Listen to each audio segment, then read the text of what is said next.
Hello, everyone, and welcome to a impromptu friendly match between DamagedPlushie and Septic Tank, who's uh,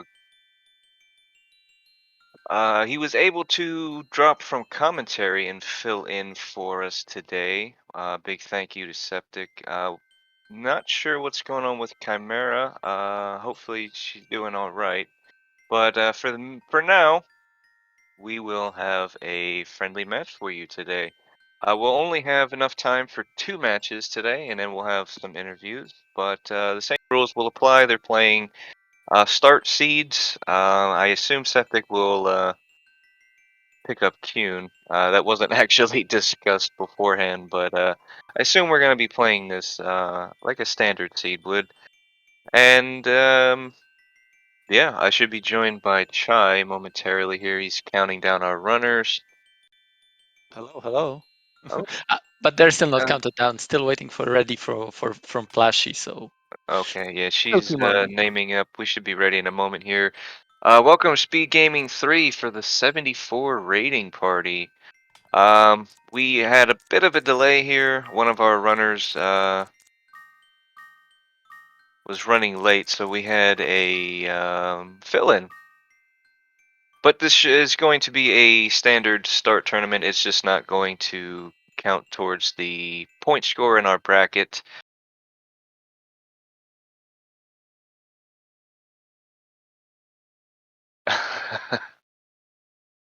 Septic is doing a little bragging behind the scenes. But we should have them moving off shortly here. We have a few quality of life things. We skipped the intro. If you're familiar with this game at all, there's Ko's entire life story of him being born. We skip all of that. We have checked off with our randomizer to skip the first floor pretty much entirely. There won't be any Kuhn dialogue for the tutorial. And our first 5 items will be in a nice line for us next to the elevator. Just because there's not really any threat there, so after that, floors 2 through 5 will likely be scoured for inventory because the inventory is very, very important. Ko is incredibly weak, especially early on, and we're hopefully gonna have Kyun help us out pretty much to the top. It's pretty likely that he's going to die at some point. Cunehead does have a tendency to like to die, but until then, he can be pretty helpful, especially if you can get the right kind of a wand or change his element and things like that. But we'll get into that a bit later.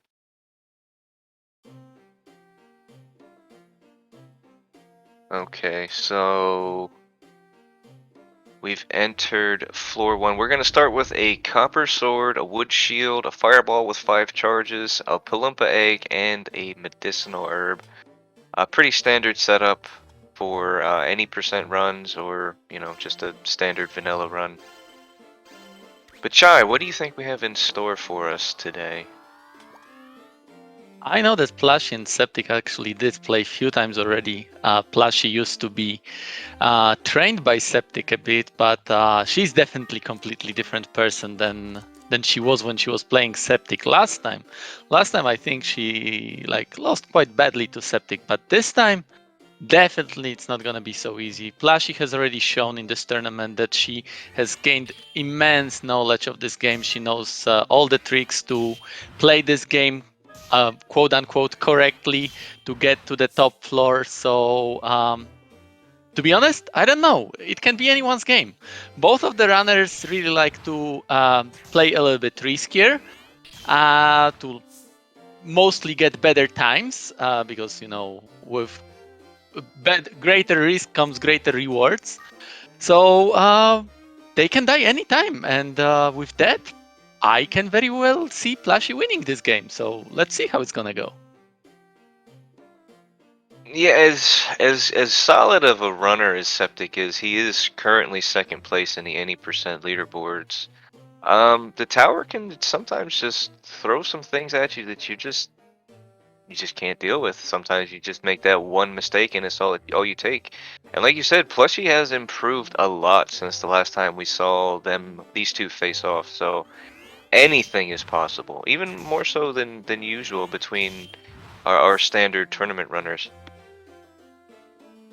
And I know Septic has he's been playing off and on for, well, recently for a while. He actually did a challenge run not too long ago, maybe a week or so ago, um, taking challenges from his streamer, and he did manage to complete that. So he's shown that he's a very capable runner as well. So this is going to be a very difficult match for Plushie for sure, but definitely one that is winnable. Oh yeah, you cannot forget that Septic still has like second time on the leaderboard, and in many different categories he's visible. In some of them, I think he even has first place. I didn't check the leaderboard recently. He knows pretty much everything there is to know about this game, and he's quick with the execution. Definitely not someone that you can just like ignore. Septic knows his game, so not gonna be easy for Plushie, but as this is a very random game, and Plushie knows all the tricks that Septic does, anything can happen. If it was like a match 1 year ago, I would probably like quite blindly say that Septic will win, but right now it can be anything. And Septic right now is having a little bit of a trouble. He hit a warp trap, which made his Cuny stay in a place. Luckily, the position of that warp trap was not bad. Cuny was not in much of a danger. Septic was able to like get him back, and the climb continues in a quote-unquote standard way. Yeah, this is only, well, it's a 2-room floor. Yeah, there wasn't too much. It was more dangerous for Ko, I think, than it actually was for Kuhn, because, oh, and plus he hits the same trap. But Doesn't lose Kuhn, though, yeah, and Revan, if I may, I think you've got some issue right now in the Discord that requires your attention, so I can continue discussing the game while you take care of that. If you could check the spoilers channel. There's spoilers. something that organizer needs to make a decision about. Okay, one moment. But yeah, right now Septic is on floor 4, Plush is on floor 3. These floors, like the position at these floors doesn't really matter that much. Both of the runners currently are just gathering resources to be able to handle the higher floors. At these floors, they can fight pretty much everything, so no problem here. It's all about the higher floors where the fight will not always be possible. Preferably, what they want to find is some kind of wand, because wand usually gives us much higher firepower in terms of like attacking with a mixture magic. But they also do want to find some other items that can help them in fight indirectly, like some spell balls or some utilities like Holy Scroll or Olim fruits, Tamna fruits, something that will give them some kind of way out of tough situations without necessarily fighting. On higher floors, especially faster runners, which both Plushie and Septic are, they usually don't want to fight at all. They just want to avoid fighting. And those items that can help them avoid fighting are definitely a nice addition to their inventory. But because on higher floors you don't want to stay too long, you want to just find the elevator as quickly as possible, you don't really have time to explore. So if the item is on your way, you will pick it up, but more often than not, that's not the time to build your inventory anymore. So that's why runners try to build inventory on such early floors. But again, this is a completely random game. We have absolutely no idea what kind of items they will find here. They may find godly items. Sometimes we get generous seeds, and sometimes they get very famine seeds. Right now, to be honest, they didn't really find anything amazing. The diamond shield is sort of good because that will help them fight on floors 6 to 10. Diamond shield is the strongest shield out of all the shields in terms of defense. Shield on higher floors is not so important because the damage that you'll be taking is not decreased that much by the shield itself. So they don't really care that much for the defense, but early on it gives them some safety. But both Plushie and Septic did find a leather shield. That is one shield that will actually definitely be useful on higher floors. It has actually the weakest defense out of all the shields, but it has hidden trait that allows you to have higher dodge chance. And like I mentioned earlier, on higher floors, the damage received is so high that what you want to do is like avoid it altogether rather than increase it by a few points. Okay, I sorry to interrupt you here, Chai, but we Mhm.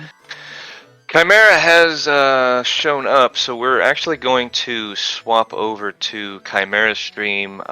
Plushie will take a round 1 win, and we will continue on seed 2, and I believe Septic is going to come back in and cover his commentary that he was so gracious to drop and play for us. This has been a little bit of a mess. I appreciate you guys sticking with us through this, but this should all be taken care of soon. We have Chimera on screen now. Welcome, Septic. And Plushie should be set up on Seed 2 as well soon. Hopefully she saw what was going on. Okay, yeah, it looks like she's going to be set up soon. So this should all be taken care of momentarily. You guys can take it away. Thank you, Revan, for your time here. Talk to you later then. Alrighty, Septic. You here, Septic? You with me? I am trying to get some things set up because now I'm closing all my windows and opening new ones. But we're good. We're good. So Chimera already loaded the second seed and it's correct. So while we are waiting for the setup to be done, we've got probably a few minutes to just talk about what is happening. How are you, Septic? How did you feel playing Azure Dreams again? It felt pretty good actually. I'm a little sad I didn't get to finish that run.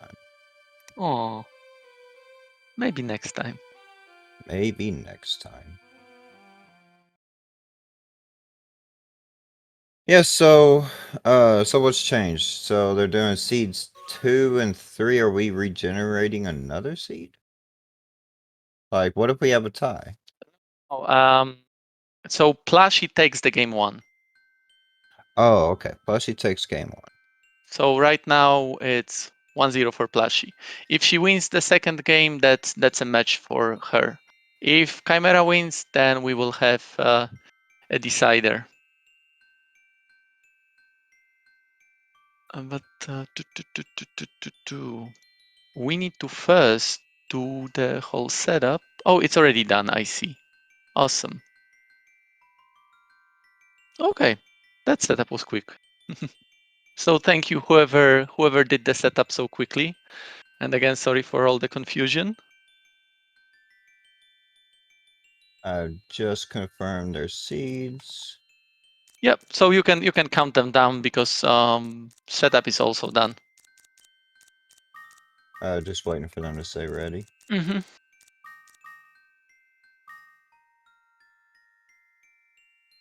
So yeah, we just got a short introduction to Azure Dreams and what Chimera and Plushie will be doing at the start of the second seed will be more or less similar. They will both be trying to build up inventory in early floors so that they can tackle the higher floors. So we gotta still wait a little bit for action. But the action will be there once we get to probably like floor 6, 7. That's where the game throws a curve at you. This game was designed mostly around the idea that you should probably die and try again around floor 6. That's when the very scary water monsters show up that you usually cannot just fight directly, or at least without the proper knowledge. But yeah, anytime now, uh, they'll be running.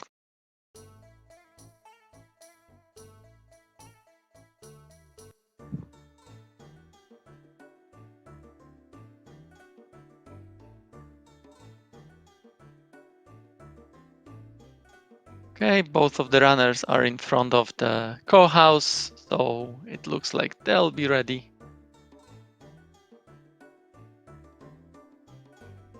Just getting confirmation from Plushie. She's ready for the countdown. Okay, both carry then. Let's go. So I can talk a little bit about the current results. This is the week 4 of the tournament. So we sort of already have an idea who is where in terms of like how many matches were won, who can proceed further, etc. This is currently a round robin tournament with 6 runners. Week 4. Next week we'll have the last round. And Plushie is currently undefeated. She won all of her 3 matches, and she's at the top of the bracket. If she wins the next one, she's pretty much guaranteed to win the first phase of the tournament. Chimera is currently on the 3rd place with 2 wins and 1 loss. And on the 2nd place, we've got Troy with 3 wins and 1 loss, but Troy already did play his match this week. So if Chimera wins, she still has like pretty good chance to like take the 2nd place, especially that like the next week match for Chimera is against Troy. So definitely it will be a match for the 2nd place. So yeah, the stakes are high here. The thing is that like after the first phase is done, we'll still have a finals between first and second place. So Chimera still is fighting for that. Plushie is pretty much already guaranteed to be in that group of first 2 places. To clarify, after the standings are set from this initial bracket, the 2nd and 3rd place will actually face off, and then the winner of that will face whoever was first in the I guess you could say this qualifier. Is it like that? I didn't know. I thought that it's just gonna be like a match against with first and 2nd place. Okay, my bad then. So we'll have a match between the 2nd and 3rd place, and the winner will fight against the winner of the first phase for the big win. Correct. Okay. Then we've got a little bit more time with the tournament than I initially thought we would have, because I thought that we only have 2 more weeks left, but actually we'll have 3 more weeks. And then maybe some specials, but we don't want to spill the beans yet about the specials. Specials? I don't even know about this. What? You don't know about specials? I don't. You just don't want to know. Out on me. It's denial, Mr. Septic. There is a meme called after you with the special in it. And there you go. I didn't know what just happened. Speaking of the devil. But luckily for Plushie, Septic special didn't work this time. It was generous. Because if it did work, Plushie would be actually in quite a tough situation should those trolls or noises wake up. The Uni normally can fight these monsters at level 1, but if there is more than one of those monsters, it would be quite tough. Interestingly, Chimera already finds a diamond shield and equips it immediately. Oh, there you go, Septic special. On both sides. On both sides. Chimera finds a diamond shield. That's gonna be like an amazing thing for the first few floors, like I mentioned in the previous seed. Pretty much, we can see it now. Noise attacks for 1. That says everything. Yeah, the diamond shield is extremely potent this early. It does still lose effectiveness around floor. I would say around the time you start meeting Krakens, you won't really want to take hits, even with what is the best defense shield in the game. But yeah, for these early floors, you become a straight up tank. So Chimera is already on floor 3. Plushie is still checking out floor 2. And Plushie actually found that diamond shield. She hasn't equipped it yet, though. Yeah, maybe she's just waiting. Maybe if there is leather shield, because if the diamond shield is cursed, you're stuck with it until you find the cursed scroll, right? And as amazing as diamond shield is, for the higher floors, you do want to have leather shield. So sometimes runners may decide to wait out before committing to any kind of equipment until like floors 5 or 6. Although, if I have to be stuck with a shield, Diamond Shield is one shield that I could be stuck with. Yeah, whenever you get stuck with, whenever you get cursed by a weapon, it gives it a -1 attribute, which makes it a little bit less effective. The Diamond Shield basically gets downgraded to a Steel Shield, which is still extremely good. In these early floors, it doesn't make too huge of a difference in that aspect, but you do get locked out of being able to equip new shields, unless you can find a decurse scroll, so yeah, you definitely don't want to get cursed if you can avoid it. Well, runners don't want to get cursed for sure, but for me as a viewer with state display window, I do definitely want to see the runners cursed, because there is a hidden phase for code that is in the game, but somehow is not implemented to be used, that changes code's phase depending on its status. And for many statuses, the phase actually does change in the menu. But for the curse, the phase doesn't change. We get like normal code. But with the state display, the tracker window that we see below the game feed, we would be able to see all the glory of something I like to call Grumpy Co. Yes, Grumpy Co is amazing. Although I still think that my favorite is something I called Steve Co, which is related to your septic special. Which is also something you don't tend to see, just because whenever you're paralyzed, you can't open the menu. Actually, you can, but there is no reason for you to open the menu, because what can you can? do? Yeah, you actually can. If you mash square button, you can open the menu. It's just that there is no reason for you, because you cannot do anything in that menu. And yeah, Revan with the memes saying that cursed Go phase is my real life portrait. Which is true, but hush. At least. Yeah. So if my face is for the Grumpy Co, can we say that for the Steve Co we've got your face, Septic? Always. Always. My face is stuck in such position. and it's very, very blocky. Yes.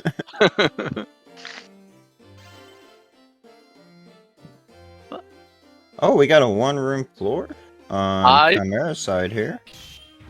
This is this can be quite an annoying thing. This is good on some of the higher floors if the elevator is pretty close, because you can immediately see it and it doesn't generally take too long to get to the elevator.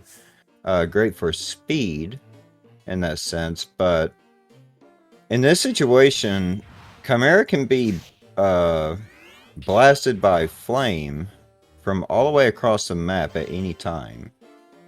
And they want to search for items, so having a one-room floor this early is not something you really want to see. Especially when your firepower is not that great, because like we mentioned earlier, runners do usually want to find a wand, some kind of wand, preferably Scarlet wand, but some kind of wand would be good. Right now, Chimera is still using the original copper sword that doesn't make Ko very powerful. And even though Chimera can fight more or less, but fighting too much with too many monsters at the same time wouldn't be really possible. because you do take damage, and the only way to recover that HP is either wait, and you cannot really wait because all the monsters see you when you are in the same room, or use medicinal herb. So definitely not something that runners want to see this early on. But it looks like Chimera is doing quite well. Now it's Plushie who needs to deal with this situation. Plushie will pick up a Golf Wand, Septic, or not? Pick up, yes. Utilize, that is a question. I really like this decision from Plushie right now that, like, to clean her inventory, she's actually throwing the items that deal damage at a distance. Definitely good way. Yes, that was very well played. It basically just eliminated the flame while simultaneously making room in the inventory. Very good. Just extra use. Usually whenever we don't need things, we just dump them on the ground and go on, but getting that extra benefit, always good. Yeah. I also like the idea by Plushie that I think Chimera has done as well.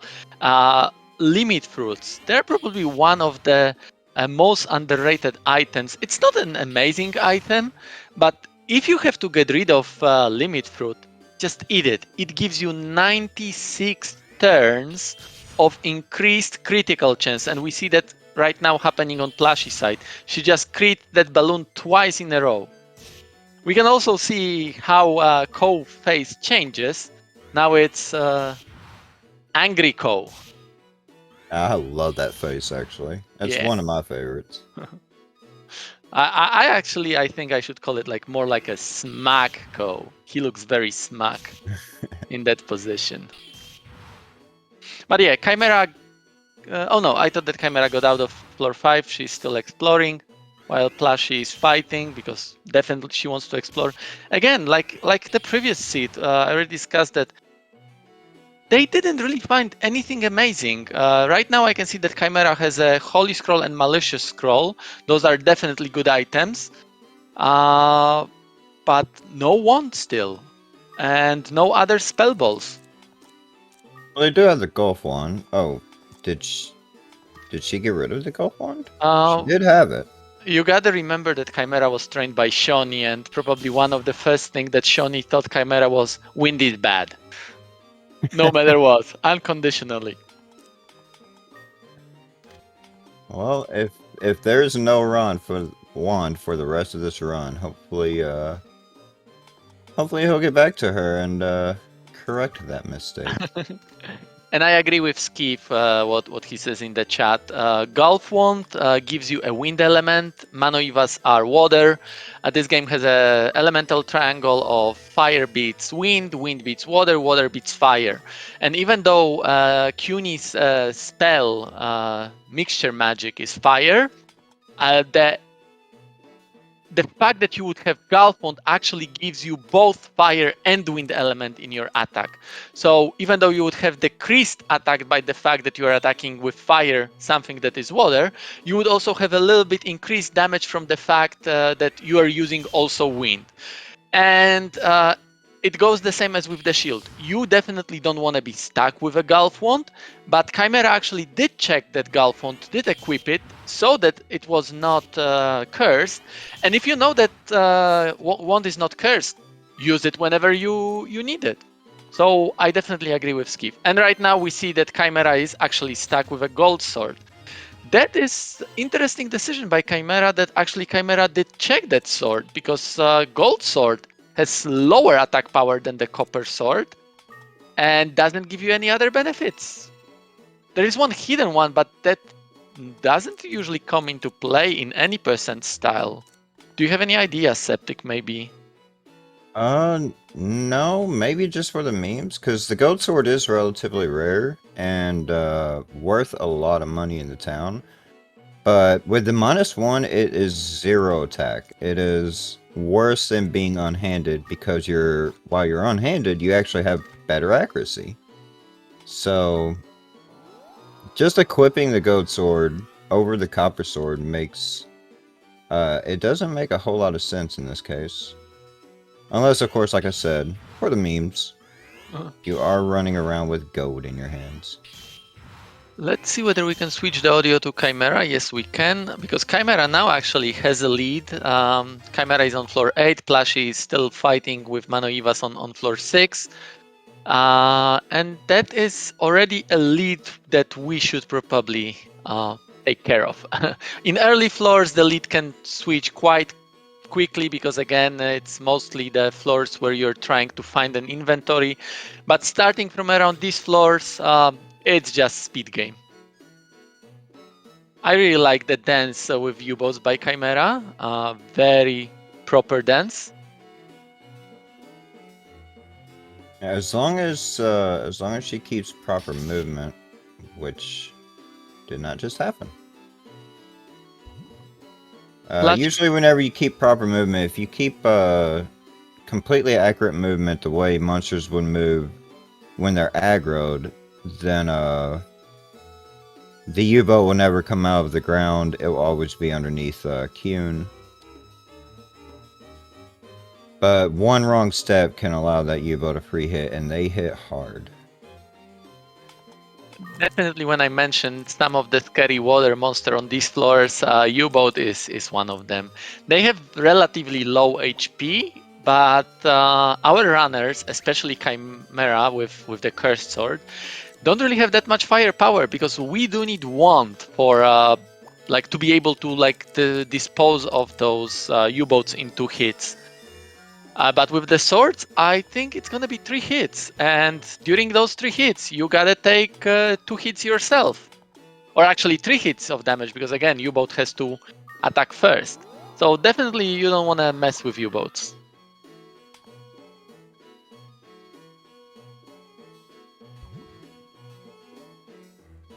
Yes, but the Chimera is almost out of U-boat territory here. There is the elevator. Chimera decides to probably check next room because it was quite close, and again, their inventory is not very good. Oh, did you see that U-boat on Plushie's side? Oh, because Plushie has Mahelsi. That's why this dance didn't work correctly. I was surprised that U-boat didn't move when Plushie stepped on it, but Plushie was under the effects of Mahel Seed. And we could see how scary U-boats are. Cuny was hit by U-boat for 12 damage. 3 hits from U-boat and Cuny's dead. Luckily for Plushie, she was able to leave that U-boat, toss it away, and her climb. Did I see an egg there? Yes, there is an egg there. I think there's an egg there, yeah. Chimera never found that egg, or at least I didn't see it on her side. That can be very interesting egg. Tell us, Septic, what it can be. On this floor, floor 8,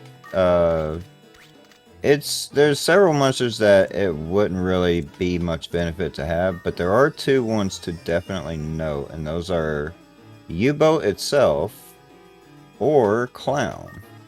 U-boat actually gives the ability to scout the floor and see the entire floor as if you had used a star glasses. The benefit that Clown comes with is the fact that if you command its mixed magic, it's actually ranged. So you can get several hits on a monster or even kill a monster before it even gets close. Oh, Plushie, you're playing a dangerous game. I think she made a small mistake because she tried to command Cuny to move on top of the U-boat, but actually she didn't direct it correctly, and that's why Cuny stayed in that place. Or maybe that was the idea, that Plushie wanted U-boat to come out. So yeah, there you go. Now U-boat is picked up. Plushie should be able to escape, but I don't think that she can lose that bloom. That bloom is now aggroed on Plushie and will follow her wherever she goes. This long. I would like to see her get rid of this U-boat as soon as possible. Holding it this entire time, she can easily end up running. No, Plushie. That was bad. I like the idea that she was holding it because that corridor was quite long, and if there was a monster coming from another direction, she would be able to do the boomerang thingy. But yeah, tossing CUNY at a U-boat wasn't really good thing. Oh, and she just risked the 1 and 8 on Kuhn for a Yeah. moment, but with that militia scroll, she has locked off that path entirely. Yeah, and now Plushie is able to continue thanks to that diamond shield. Bloom is not hitting as hard as it normally would, so she should be able to destroy the Bloom in 4 hits and continue without bigger problems. She does find the flame ball. That's a good find, and I can see that Chimera actually has the same flame ball. And now also an Olim Fruit, 2 Holy Scrolls, 1 Holy Bell Malicious Scroll. Chimera's inventory looks actually quite decent right now. Oh, absolutely. The 2 Holy Scrolls, 2 Mahels, got the extra flame ball. It's looking really, really solid. Chimera is staying on floor 10 because that floor is actually a pretty safe floor to level up a bit. Usually you want to be around level 9 or 10 to get maximum potency out of your mixture magic. And yeah, this is the last floor for a very, very long time where it's quite safe to actually do this kind of leveling up. Many runners do decide to get some levels on floor 10, even though, oh, Plushie is dancing with a U-boat while being a frog. There you go. There is not much. No, Oh no, that's bad. Plushie, you should have danced. Oh, U-boat decided to actually submerge. That was so lucky for Plushie. Yeah, so I was liking the choice to dance with the U-boat there, because the moment the U-boat came out of the ground and attacked Kuhn would have continued to fight the U-boat if it stayed around. So dancing with it as a frog was preventing it from coming out of the ground, and she can't command Kuhn either, so she wouldn't be able to use Kuhn to move on the U-boat and to get out of that room. She would have had to just follow the U-boat wherever it goes. But it looks like everything ended up working out after the inaccuracy on that move. You had to bag the CUNY because she didn't want to lose him, but she is now having some troublesome situation. It's time for a Holy Scroll, right? Okay, Polompike will work too. Yeah, there you go. But Plushie still cannot find an elevator on floor 8. It's quite tough for her. She had to use so many resources already on this floor, while Chimera is now on floor 11, got rid of the curse, like Skiff mentioned, or at least the curse on a sword itself. So now there is a chance for changing that horrible, horrible weapon into something more usable. Actually, Plushie did find that elevator earlier, but because of the elevation of that room, she didn't notice it probably. Yeah, I actually noticed that as she walked by, but it seems like she was either choosing to look for items, or more likely she just didn't see it, because knowing Plushie, I know she's in go mode now. She finds the exit, she's just gonna use it. Is she choosing to... She's choosing to hatch his egg. That's a very good choice. I like the choice. In the Yeah, meantime, it could definitely be go some ahead. really good familiars out of that. That will definitely replace Kuhn, so... Yeah, like you mentioned, it can be Clown or a U-boat. In the meantime, Chimera got into even better situation than she was before, because again, her inventory is very decent, but she just found a wand. It's not the best wand that she could find, but Paralyze wand, I'll take it. I'll take it any time of the day. Oh, If I would too. If I don't have matching elemental wand, Paralyze wand is the next best thing, probably on par with Life wand. I don't think that I would decide which one is better, because it's always very situational.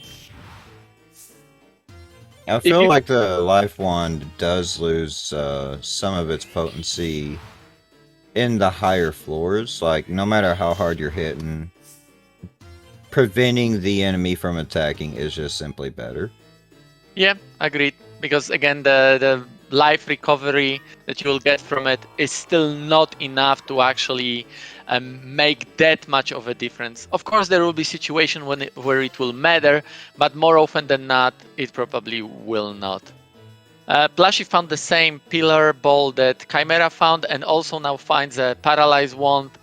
So Plushie got a little bit better. She just had to get rid of her Holy Scroll and Malicious Scroll. So that is the difference. That is still very good inventory.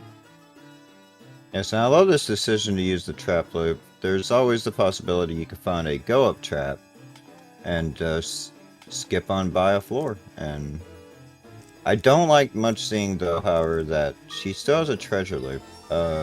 Either use it or get rid of it. It's not gonna be like particularly useful on any other floor than it is on this one at this point. And another really nice find from Chimera. This time it's Binding Ball. She's set. She's set with all the items to get as far as you can. Oh, absolutely. 3 different fireballs. The wind floors are taken care of. With all the Holy Scrolls, the Olim, the Malicious Scroll, lifting is pretty much safe until you become one hit. She's set to run this whole tower. And yeah, with the Binding Ball is free lifts after, some Peldos, so... One thing that Chimera has a little bit negative on her side is the fact that she's still cursed because, very mean, very mean. Sniped. Yeah. So even though like she got rid of the curse from the sword itself, that's where this hidden part of the curse comes into play that we mentioned. Ko will be still cursed. We can still see Grumpy Ko on Chimera's tracker, and that will cause Ko's luck to be lower than what it usually is. And with lower luck, you usually hit less, or like you've got lower chance to be accurate with your hits. And as Chimera again is trained by Shoni is a big advocate for fighting as much as you can. It probably is going to come into play that at sometimes Chimera will miss more than she would normally do. Oh, absolutely. And not to mention, like, dodging. Dodging is also affected by luck. Traps going off is affected by luck. There's a lot of downsides to being cursed. And usually those downsides don't end up resulting in a run and getting killed. But they definitely can. And the more you fight, the more you'll experience that unfortunate event. True that. Oh, there you go. We've seen on Plushie's side the benefit of Paralyzed Wand. It doesn't come very often into play that the monster is paralyzed, but whenever it is, it's definitely a very, very welcomed addition to an attack. But in the meantime, I don't think that we fully mentioned the fact that the egg that Plushie was hatching was a very disappointing one. It's unfortunately only a Mano Eva. But there is a small mention from Skip again. Septic, maybe you want to talk about Plushie's addition to Gacha in this game? Oh yeah, Plushie really loves the barongs on floor 16, 26, 36. Basically they're little gacha machines. You throw an item at them, they'll eat it, and they'll spit out a new item. And those items that you can get from barong, rarity is not taken into any effect on what he spits out. And you could very easily get something like one of the most rarest items, like a roach fruit, out of the barong, or just any myriad of good items to help you in your climb. So barong is very good and useful, but he also takes some time, and that's something we always got to balance out in a race setting. Yeah. But with Plushie, oh, she's gonna play the roulette if she sees it. But the thing is that I don't know whether she knows about it, but with Manoiva she can have pretty much infinite gacha, right? Correct. I'm not aware if Revan has taught her that. I don't think I ever really went over that myself with her. Um, but yeah, with Maniva, you can actually transform into Brong, and once you do the transformation, you can use up all but one of his MP. As long as he still has some MP left, after bagging him and unbagging him, he will have full MP again, or whatever he was before the transformation. Basically allowing for infinite Brong use. That. And there is one mechanic that not everyone is aware of. We many times say that whenever Barong spits out a spell ball, it's usually not so good because it has only one charge, right? But actually, it's not always one charge. The number of charges is related to how many MPs a monster has or a Barong has when the spitting out happens. So with Manoiva, if you transform Manoiva into a Barong with full MP and you get a ball, you actually get a ball with 5 charges, I think. Or maybe even 6, I don't remember on the top of my head what is the Manoiva's MP. So that can be one way to actually get yourself some good spell balls. I actually never thought of that. I do know that Barong's MP determines how many charges comes with the ball. I never thought about using Maniva, or even like looking into what Maniva can offer as transformed into Barong. That's interesting information. Yeah. Definitely, you do want to use the Barong with Leolam Fruit at max MP, because then all of the spell balls that it will spit out will have like 5 charges or even 6. According to Skiff, it's 70 MP. If I recall the calculation correctly, that should give you 6 charges. I would have to 5 charges. Sorry, 5 charges. Ooh, that's an egg if I've ever seen one. Septic. Oh, floor 16. Please tell us what is happening here. Okay, so here on floor 16, you no longer have the opportunity for U-boat or clown, and in fact, most of the monsters you would get is pretty bad at this point. Save for 2 specific monsters, but the most notable one being Garuda. Garuda is a teleport machine. He can teleport you around the map. He can get you out of any situation for the low cost of, I think it's a half of MP? A half of 1 MP? I can tell you that. Let me open my document. I was actually preparing a document recently about different abilities for the monsters. So I will tell you exactly how much it is. Everybody says like half MP, quarter MP, etc. But what was the exact number? I'm gonna take All a I know is 1 pita fruit and you're good. Oh yeah. That's all I need to know as a runner.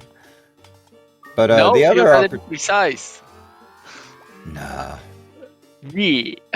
There is a chance from this egg that they'll also get an Arachne, which I do know Plushie did pick up the blue collar. They actually spawned on the floor right next to the blue collar. So I would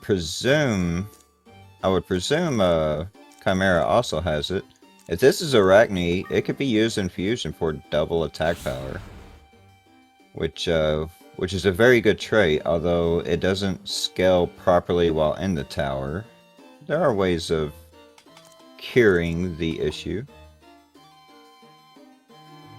And Plushie's got it hatched. What is it? It is a Garuda. We need that. We need those stats now, Chai. We need those stats. I'm coming on it. But the thing is that Chimera didn't hatch that egg yet. She's still waiting for something. So there you go. Any turn that Chimera doesn't actually hatch that egg is bad for her, because Plushie is already doing zooming. What are you waiting for, Chimera? I know that you don't know because our runners are not allowed to watch each other's stream, so Chimera doesn't know what is happening on Plushie's stream. And she doesn't know that that egg is Garuda, but... I think in this scenario, it is absolutely viable decision making to not hatch the egg yet. I think the egg absolutely needs to be hatched, but if you can find a truth glasses to identify what that egg is, you can save yourself a lot of time instead of rolling the not exactly a 1 in 8. It's actually I think it's 16% chance for a egg on floor 16 to even be Garuda. So the chances are not very high. So there's definitely, like, I don't think it's one way or the other the better decision. It's good decision to hatch whenever it is a Garuda. When it's not, of course, it's wasted time. But I've got the number for you, Septic. It's And the number is full 1 MP, actually. 1 whole MP, really? Yeah. And Garuda's egg actually is 31.25%. So 1 in 3. To me, like, it's like you gotta hatch it. 1 in 3, you gotta do it. But even if it was 1 in 10, you gotta do it because you know. Oh wait, What do you mean 1 in 3? It's 1 no, in 6. My bad. I checked what is the chance for Garuda to actually show up on these floors. Yeah, you're right. It's 15.6%. So roughly 1 in 6. Yeah. 3 in 20. And we'll see right here on Plushie's side, that is a scary room, unless you have Garuda. That could have easily been a acid rain moment. And Chimera is hatching an egg right now. She still holds the lead, so as long as she hatches the egg before Plushie takes over, I guess it's good. Plushie is doing some inventory management. That Manoiva is gone, so we will not see Infinite Barong for sure.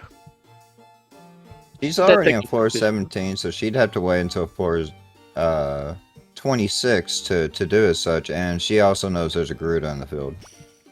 There's less need for any items from Barong, and Barong is now officially just a waste of time. Chimera also hatched the Garuda, and yeah, now we're gonna see 2 runners doing zoom as much as possible. We'll be curious to see what differences they take. It does look like Chimera is actually trying to search on foot and not spam the abduct. That's generally the 2 routes someone will take, is they'll either use it liberally or very conservatively.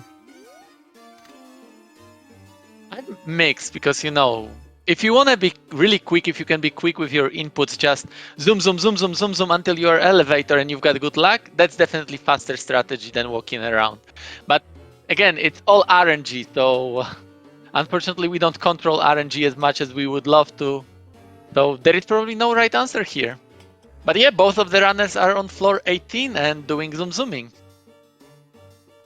I generally go for going on foot. Generally, if there's at least a close by room. I'll actually, generally when I get to a new floor, I'll actually hop a couple times just to discover a couple rooms and then go from there. One of those Lolems is Manoiva. And you will not know until you stand next to it or step out of the room. So Chimera did step out of the room. I think she decides that, like, I don't need the Lolem. And there you go. Elevator. That's Garuda for you.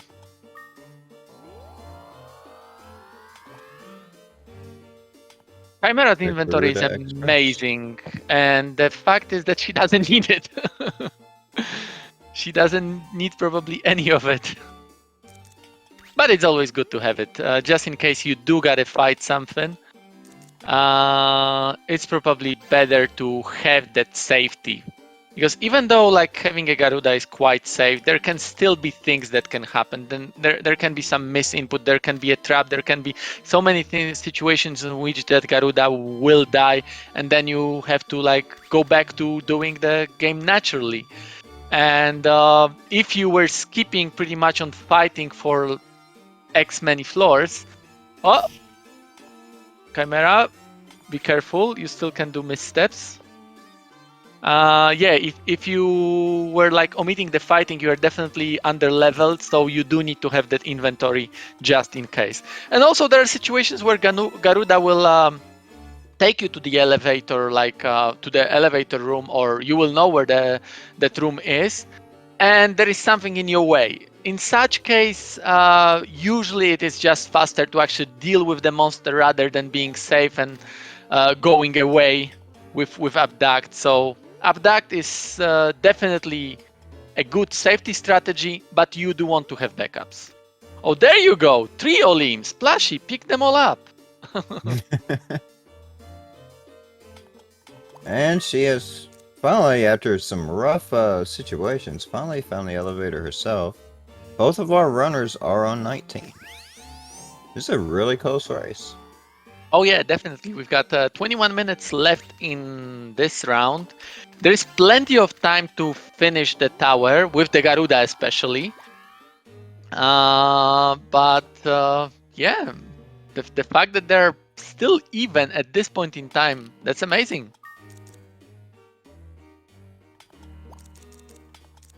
Plushie had a little bit like slower start compared to Chimera, and also Plushie did hatch an egg, that Manoiva egg, that Chimera never did, so that was also a small time loss for Plushie.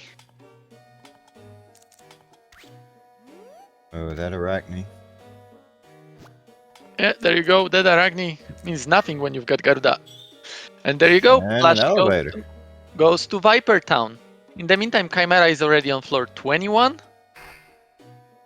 So far, Chimera is like keeping the lead. Oh yeah, there was an elevator on the spin. Plushie knows where it is. That's why Chimera also got so quickly to 21.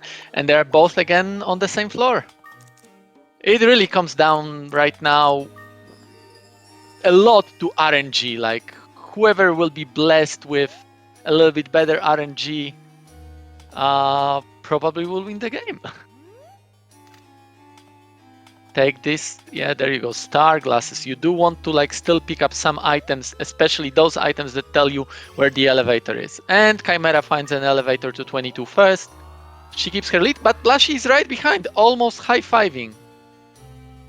You know, speaking of the RNG, it's actually not complete RNG in this seed when it comes to Garuda abducts. Basically, if they both make the exact same moves and then abduct in the exact same way, both runners will end up at the exact same location. So there is a little bit of like decision making that does modify this RNG, but also it's RNG. There's no way both runners are going to make every exact same move. Again, high five both of the runners, and we can see elevator on the spin. Chimera already got rid of that pesky Viper. Plushie is using a binding ball to get rid of it. Yeah, there you go, weed. And you have another Viper to deal with. Luckily, it walks away. Oh, Plushie stepped into the room a little bit too quickly. And another nice elevator right in the spawn room. Chimera already on floor 25. We know that Plushie will have exactly the same elevator luck, at least in terms of the placement for the elevator. Amazing luck for Chimera. One abduct and you're next to the elevator. 26 for Chimera. So this is the situation where if Plushie does exactly the same movement, she will be teleported to exactly same location. But the question is, will she on floor 25 do the same thing? That I think Chimera did abduct on the first turn. If Plushie does it, that should give her the same situation. We can see it now. Yep, Plushie abducts. And there you go. Yeah, she was teleported to exactly same location. So both of them, floor 26. Chimera just a shy ahead of Plushie. And so right now, because Plushie is just a slight bit behind, what she does not want to really see is immediate elevators, because that makes it much harder to bridge that gap. As small of a gap as it is, though, what she really wants is for elevators to not be in the same room and not be super easy to access. That way, she can rely a little bit on the RNG of Garuda to hopefully give her that lead. Barong, what will you do, Oh Plushie? no. Okay, at least I'm take taking the you boomerang. with me. Plushie knows where the. Oh, Oh no, no. Plushie, watch out. Yeah. Plushie was going to use the spell ball. Yeah, there you go. That's a situation where you do want to still keep those spell balls. So Plushie knew where the elevator was because she did use an exit loop. Chimera was a little bit lucky with Garuda taking her to the elevator, and there you go. Chimera is already on floor 28.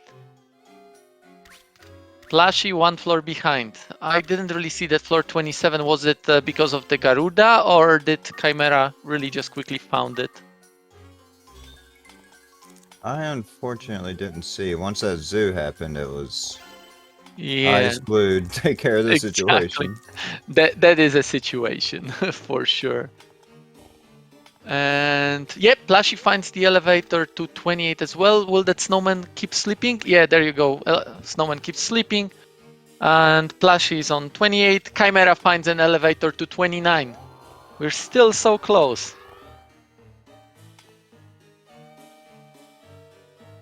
Right now it looks like both of them are going toe to toe. Nobody is really gaining anything. Nobody is really losing anything. This is insanely close to be on floor 28 and still be, or floor 28, floor 29, like still being this close this late in the tower is actually pretty phenomenal. Maneva cannot transform into Maneva, guys. Let it be known. What exactly causes that? Do you know, Chai? Game code? I have absolutely no idea. It is a good way of reminding the player there are Manevas on this floor. Yes. Gotta be careful around items. Plushie is having a little bit of a trouble finding elevator on 28, while Chimera is already exploring quite big portion of 29. What do you do, Plushie? Yeah, abduct. What do you do, Chimera? Abduct. I guess like the answer, no matter what is the situation, is always abduct.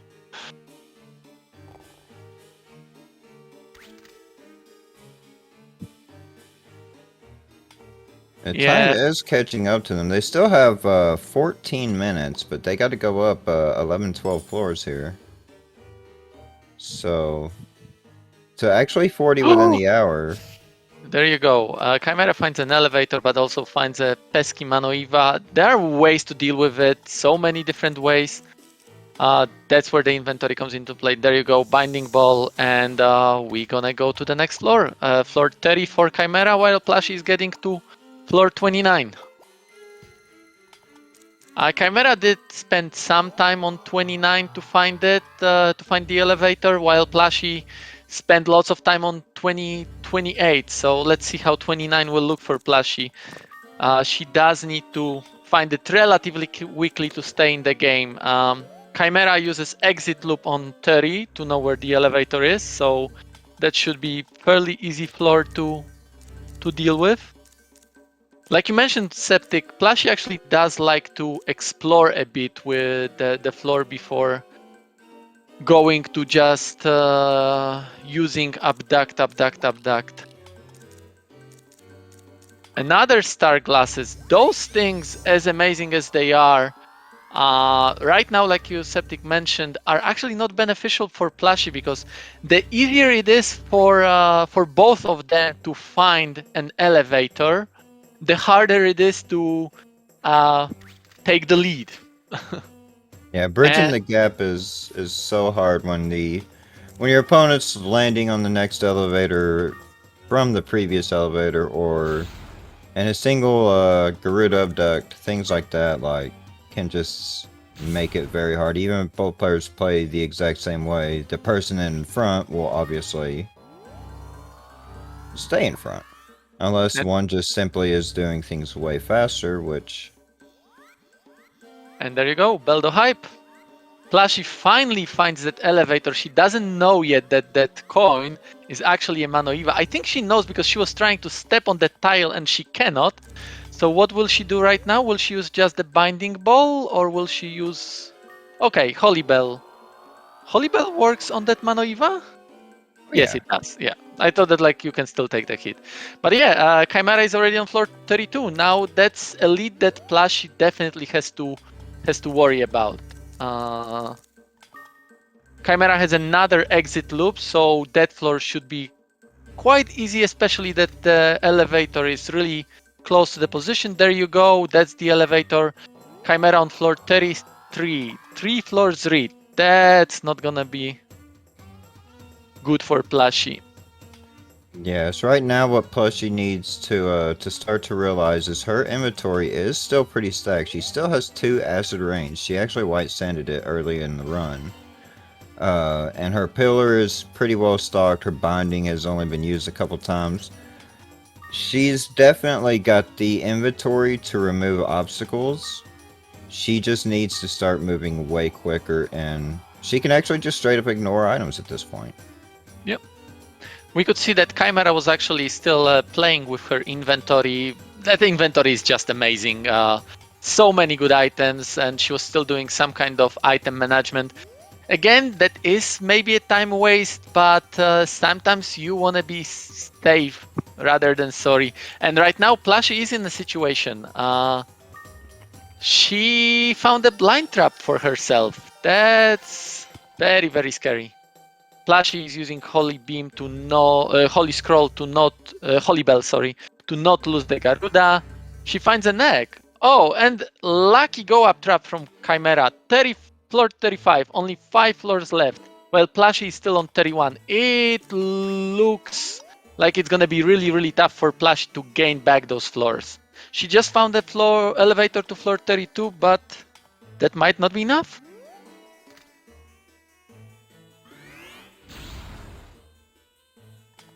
On the flip side, situations like that where Chimera just got blasted with the Dragon Breath spell, a single mistake can easily end this run for Chimera. So it's not over until it's over. Yeah, we could see on Plushie's side that her situation got really grim suddenly when she hit that blind trap, because then you don't know what's happening. So anything can happen at any time, of course. But the thing is that when you have Garuda and such an amazing inventory, the chance of those bad things happening is very, very, very low, and it looks lower and lower with every floor that Chimera gets. Floor 37, only 3 floors left.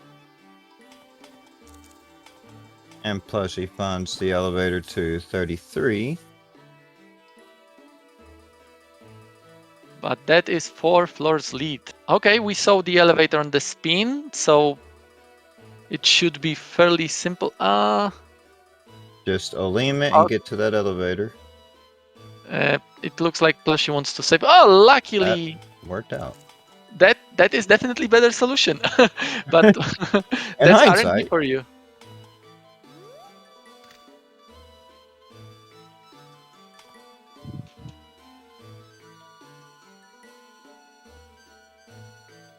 And Plushie is extremely low level right now. Anything, even a dragon, possibly a tyrant. Tyrant usually hits for around 40 something, but there is a difference in defense as well. A lot of things here can easily one-shot Plushie right now. It's also the difference between levels. We can see that Chimera definitely fought much more. She's level 16, while Plushie is only level 11. Again, that difference doesn't really like mean that much at this stage with Garuda.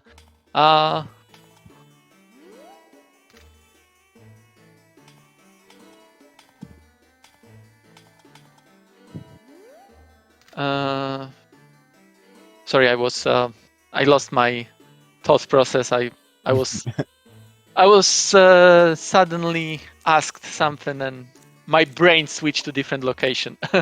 Let me check where we are. Oh, Plushie actually did gain some floors back. She just needs to deal with the dragon and she will be on 36, while Chimera is exploring 37. Yeah, the Garuda has been not too nice to 38. Chimera on this floor. There you go, 38. 2 more floors. We do gotta remember that Chimera got lost in the first match, so that will actually put them at equal footing for the decider if Chimera wins. Oh, that was very scary. This kind of misstep actually can really take you down. If you lose Garuda, you still have like an amazing inventory so that you can finish the run. But if you are taken down by a single dragon shot, and with this kind of HP right now, Chimera cannot do a single misstep. But there you go.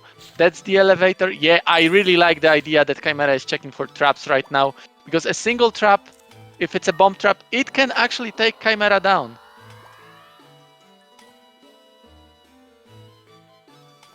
Floor 39, one more floor. There are those glasses in the corner. I guess it's very tempting. With 2 holy bells, I would actually use one. You don't need it. Forget what I was talking about. Chimera wins the game. There you go. We got a decider. Should we let Plushie continue, as we have only one match and more, so we should still be within the time frame. I guess it's fair for Plushie to continue. Yeah, we can definitely let her finish this out. Mm-hmm. But yeah, GG, Chimera. Really nice climb. And it looks like we're gonna start this match probably with a double clear. I hopefully didn't put any curse on Plushie right now by saying that she will clear it. There is her favorite monster right now, Barong. Is she gonna play with it? There you go. I like the decision, Plushie. You have amazing inventory. You don't have to play with anything. You've got probably just one room left to check on this floor that will give you an elevator. Let that, maximum go away. Oh, Plushie. Okay, yeah. That's the proper way to go. Yeah. I thought that like there was a room on the left that she didn't check. Nope, there you go. There is a Barong. And here I commented Plushie. Malicious Scroll. Why would you throw away Malicious Scroll when you've got Life Seed? That is a question, Plushie. I'm actually going to write it down because I do want to ask her in the interview, what was the thought process here?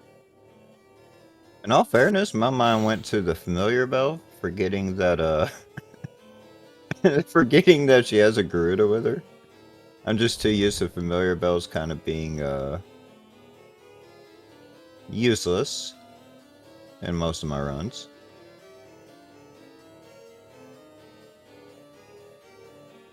So Plushie gets to 37, 3 more floors. I would like to see her, like, she only has 3 more floors. Use the exit and the 2 star glasses, that's why they're there. Find out where the elevator is so that you know if teleporting is going to more than likely close distance or not. True. I quickly switched the audio. Oh, no, Plushie. That Garuda will decide to actually fight. Unfortunately, you cannot do anything as a frog. Second time that frog trap actually gives Plushie don't step into that room. If Garuda is there, there is a chance that this glacier will not wake up. Too late. There it is. Garuda is dead. Plushie needs to go back to normal any percent strategy, quote unquote normal. But she still has an inventory. Even though she doesn't have those Holy Scroll and Holy Bells, she does have some firepower in her spell balls. Yes, this is still definitely why have you cursed Revan's pupil, Chai? I didn't. Yes, I did. I'm sorry. Yeah, she definitely has the inventory to finish this. She is very familiar with running without a familiar. So I do believe she will be able to finish this out. Yeah, I also think that Plushie's got it. We remember from, or we can see it actually on Chimera's side, that the Spillar Ball was originally with 7 charges. So I don't know how often Plushie used it, but she still should have quite many charges there. I'm not even sure if she's used the pillar yet. She has definitely used the fireball a few times.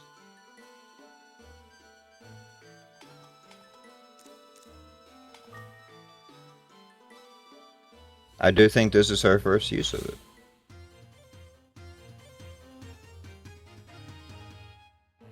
In the meantime, Chimera is finishing the game. It is not part of the race per se, because we do stop the time the moment the runner gets to floor 40. But Chimera having time, she's just chilling out and finishing the game, getting the ultimate egg, while Plushie is still struggling to get to floor 40.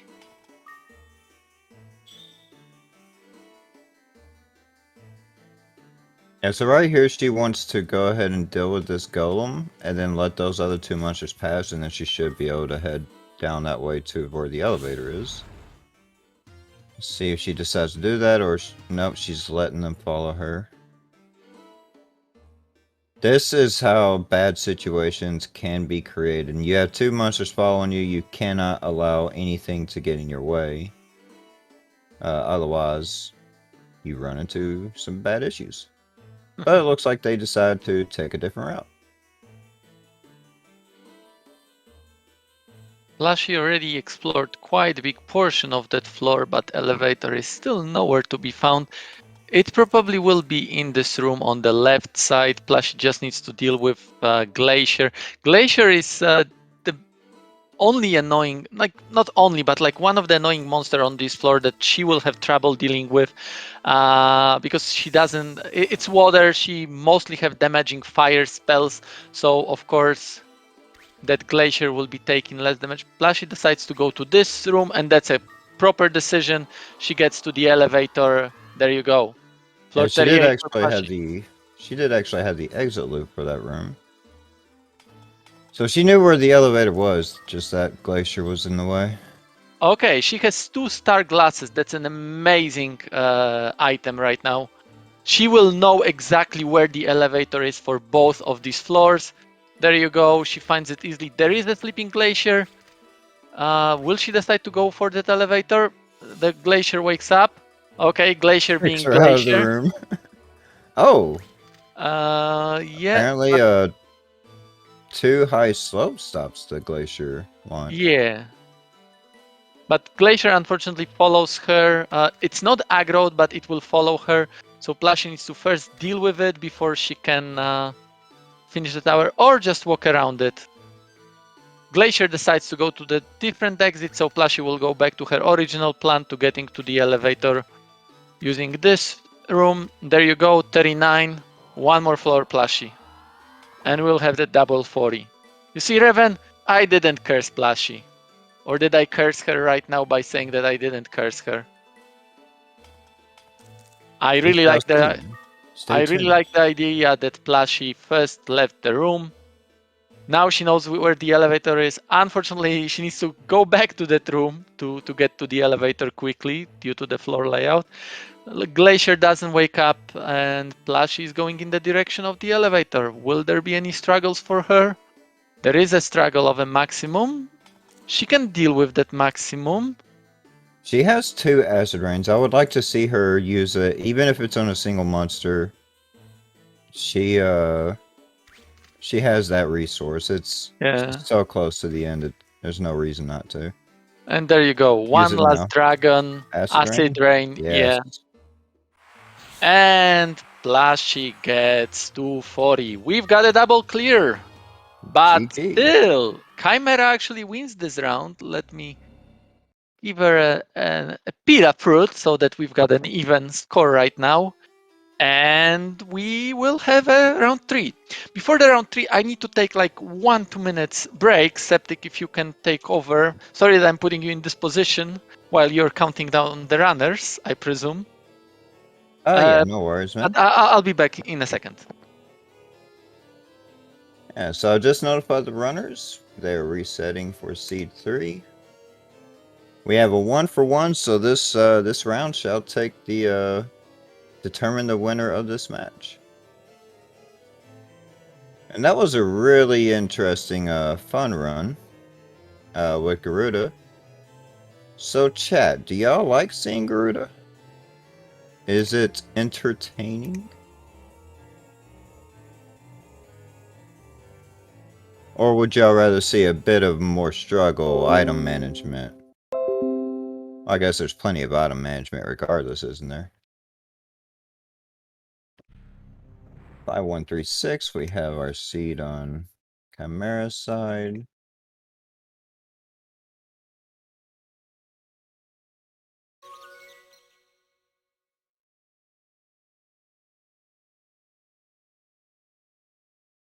Much more entertaining with near runners, but would still rather it not be there. Much agreed. Skeef, you want to see a sea with lots of subject specials? No, you don't.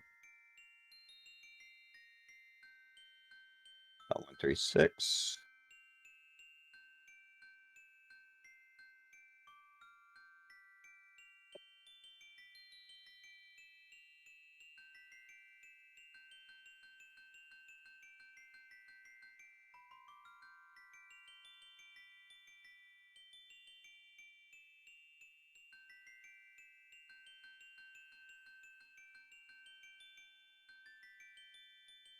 And Troy, you say, I love seeing Gruta for new runners for sure.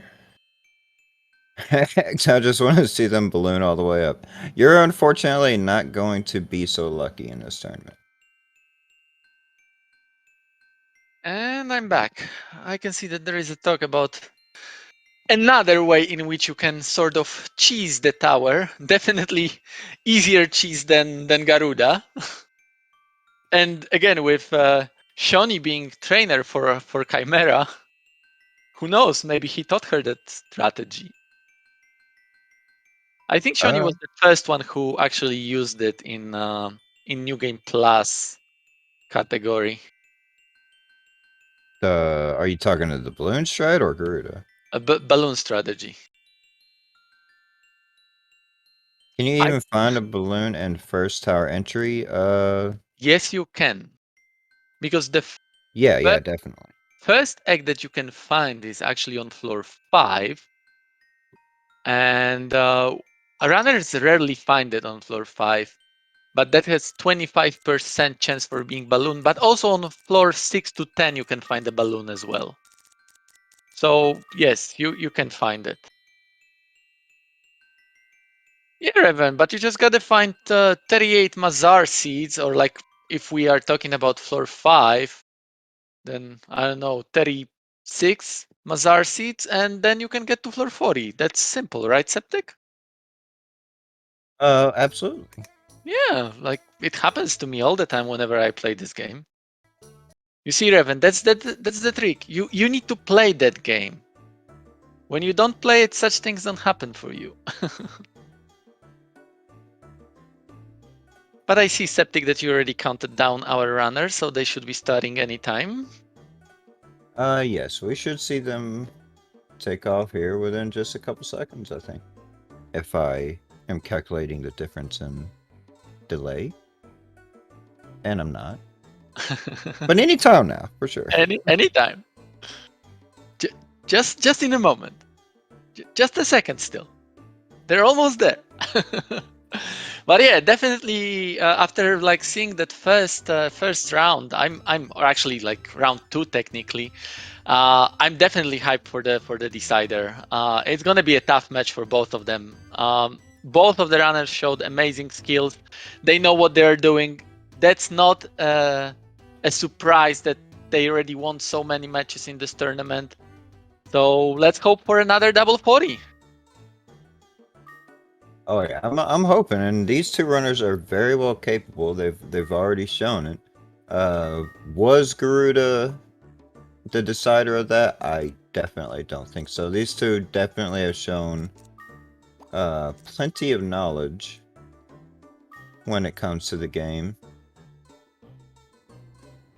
Plushie was playing a little bit with CUNY's name. She used one of the predefined names, so now we've got Keisuke, whatever that is supposed to be.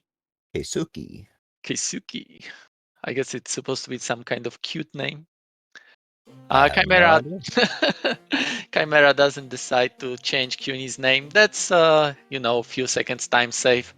Usually in the tournament, a few seconds here or there doesn't really make a difference until it does. So far in the history of the tournaments, it didn't really make a difference, I think. I don't recall any match. Whoa, that's a nice start for Chimera. Oh, Let's wow. quickly change to Chimera's side for the audio because yeah, Monster than hype. Let's see whether Plushie will hit exactly the same monster then. There you go! I don't know whose Oh my monster then goodness. is better. They look the same to me. Oh yeah, they should be the same, right? Because of the RNG. Or no, actually I think Chimera took additional step.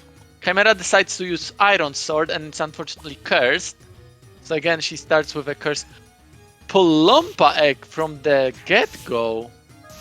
Yes, I would have liked to have seen her do the same thing that Chimera chose to do, to walk out of the room. Yeah.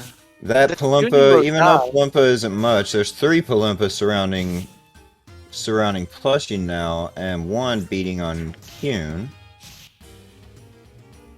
Plushie, at least that AI. Okay, there is an AI one, but still, like that's if you're doing that, you gotta command your CUNY to attack always the same thing. And if that flame wakes up, Plushie's pretty much done for. Or She's at gotta least let CUNY. Kyun now. She has to let. And CUNY's dead. Oh, That is a that very is bad rough. start for Plushie. Septic, there are some questions about who made the seeds. Care to answer that? Nobody. Nobody made them. Nobody Came made out of. They kind of. They came from the abyss. the seeds existed since the beginning of time.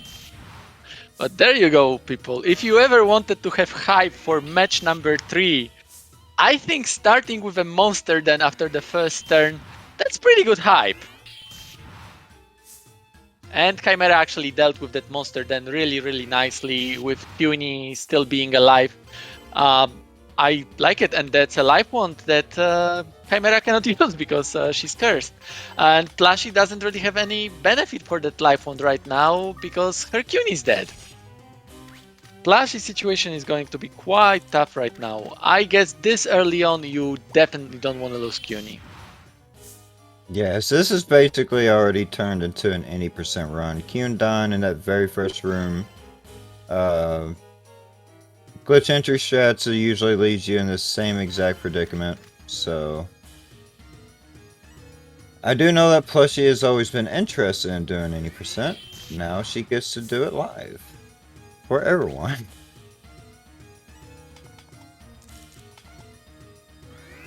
So, do you think that should Plushie find the restore scroll, she will not use it? Oh, I think she'll use it if it's soon enough.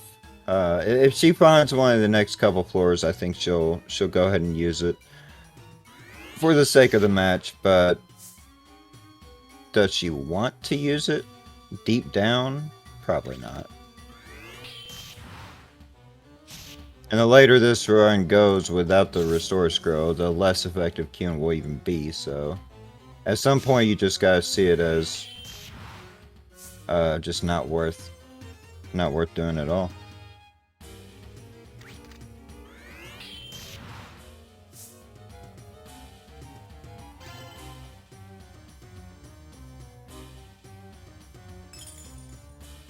Oh, that bomb trap, that doesn't help with this troll chasing her. It is a very interesting question, Revan. Actually, we didn't mention yet, but both of the runners did beat the tower in the previous seat in a one go. But the tournament rules don't require it. You are actually allowed to wind out or die or whatever. You just have 1 hour to get as high as possible. So you can do in that time whatever you want. And winding out might be this early on might not be such a bad idea, like to get back CUNY. I would be curious if Plushie decides to go that route, because I do know she doesn't like the idea of doing it. She does actually like a lot the whole idea of a single entry clear. She also in practice has even said that she doesn't like relying on winding out or doing any kind of wind out strats. So, well, we'll just have to see if she picks up a wind crystal at some point, whether she'll use it or not. Did have a wind crystal in her inventory in the previous game. I know for sure that Chimera had it and kept for it for quite long. I don't recall how was it with Plushie. I think she did have it.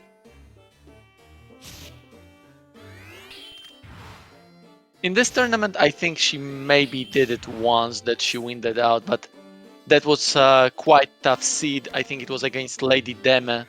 The seeds that they were like playing with at that time was really, really tough. And wind was the only solution for not dying at that point. So if you will die anyways, wind probably is the better option because you do get to keep your inventory. This is going to become exceedingly rough for her whenever, if she stays in the tower, doesn't win, doesn't get queued back. This is going to become exceedingly rough whenever she gets to, Yeah, there you go. That's when a she gets to classic. 4-6. But we can That see the is such an difference. unfortunate warp trap. If she We can does plan to win, she just lost her opportunity for a moment.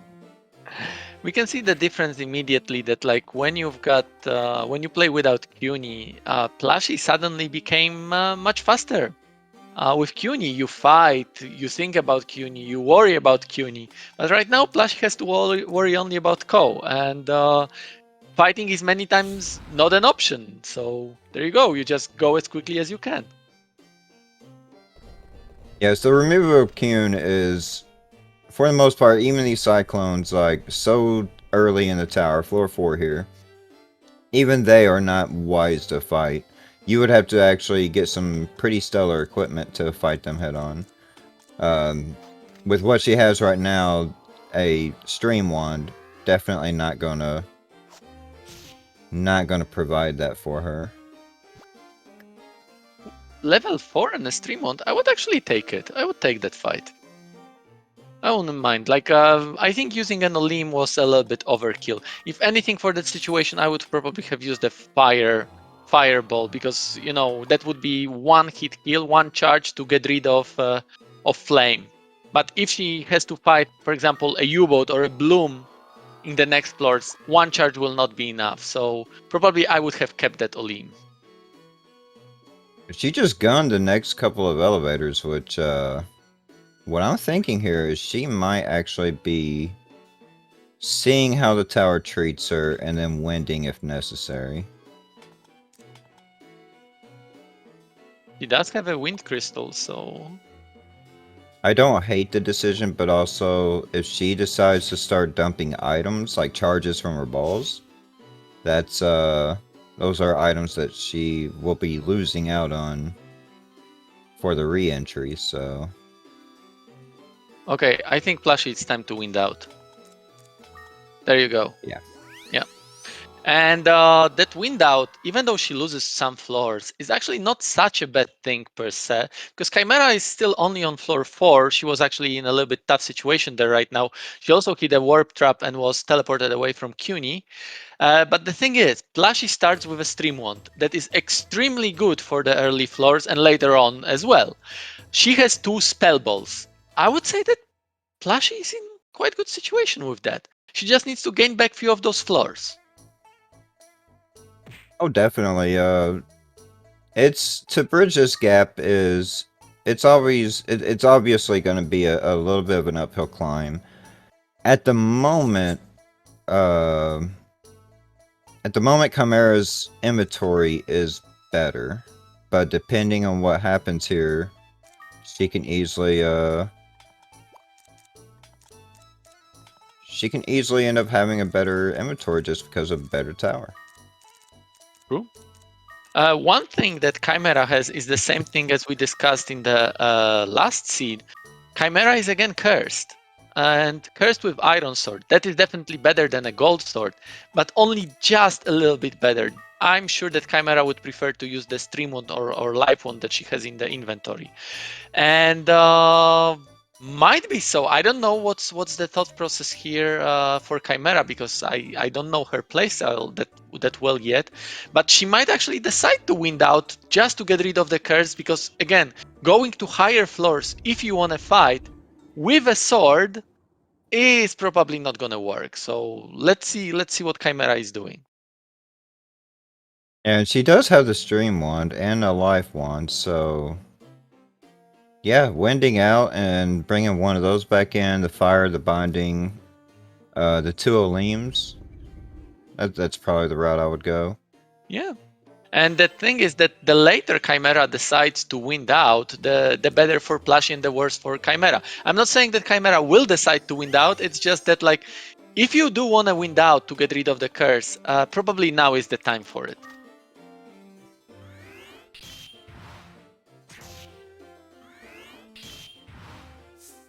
And anytime winding in such a race setting, like the sooner the better, in general. Every moment you wait is time for your opponent to be climbing up through the tower, so... Yeah, she can always also just hope for a decurse girl. Yep. In the last game, she did find it, so that was definitely one of the things that helped her get to at least Garuda floors, because of course, after you've got Garuda, you don't care about such things as curse. But you gotta get there first, and you do need to find that Garuda. Or you could be like Wuga and just barong yourself a roach. Um, You yeah, don't need to find anything. there you just need go. to find the Garuda itself. That's a secret, people. If you wanna win matches, you just gotta be Wuga. Well, Curse changed Garuda RNG. Last round, we did see some examples between Plushie and Chimera getting the same Garuda RNG. And Chimera was cursed during that. So Yeah. the answer would be no. No, because there is no such thing as, like, game doesn't know what is a better teleport than any other. For the game, it's just teleport to the different location. So game doesn't decide, oh, I need to like roll to check whether to give you a good teleport or not. The game just does the teleport, so luck doesn't take part in this calculation at all.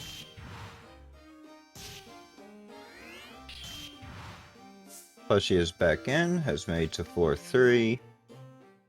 But she has still 3 floors to make up. Chimera is currently dealing with a Bloom. Bloom has an interesting ability we haven't mentioned before, in which it can actually brainwash your familiar. Luckily, Kyun is the exact counter to this ability. In fact, that he's not brainwashable. So Blooms with Kyun specifically are actually a little bit easier to deal with than plenty of the other familiars. But you still have the elemental disadvantage problem. And they're tanky. Blooms are pretty tanky. Oh yeah, I think they have 37 HP. That I do believe is correct. I sort of remember the early monsters' HP, but I don't remember all of them. Do you, Septic? I don't. I know a lot of the HPs, but not all of them. Notably the ones that I just really hate, like Snowman. and Kraken. I don't think that there is a single person And yeah, Bloom who is 37. love Krakens. Chimera actually hit another warp trap, and that's a floor where you definitely don't want to be separated from CUNY, because in these floors, if CUNY finds anything, he's probably dead. But luckily for Chimera, that's an elevator. That warp trap didn't cost her anything, and with that, I think she's now in the lead, because Plushie did hit only floor 6, and Chimera is now on floor 8. So let's switch audio to Chimera's side. And we can see that Plushie actually did find a decurse scroll, but it's a second climb. So the towers that Plushie and Chimera will have now will be different. If Chimera decides to wind out, she will have exactly the same tower as Plushie is having right now. So basically right now, everything is at the mercy of RNG, even more than it is normally in this game.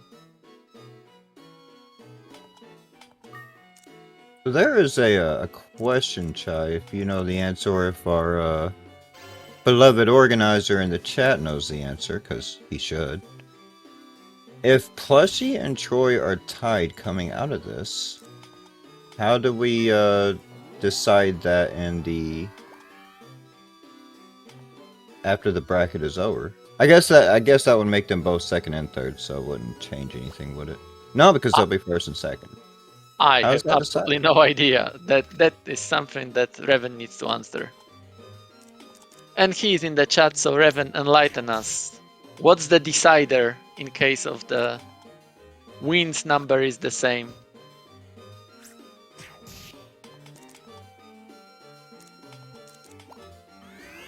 The answer is he has no answer. That's a good answer. Coin flip. That sounds reasonable. I don't know about that.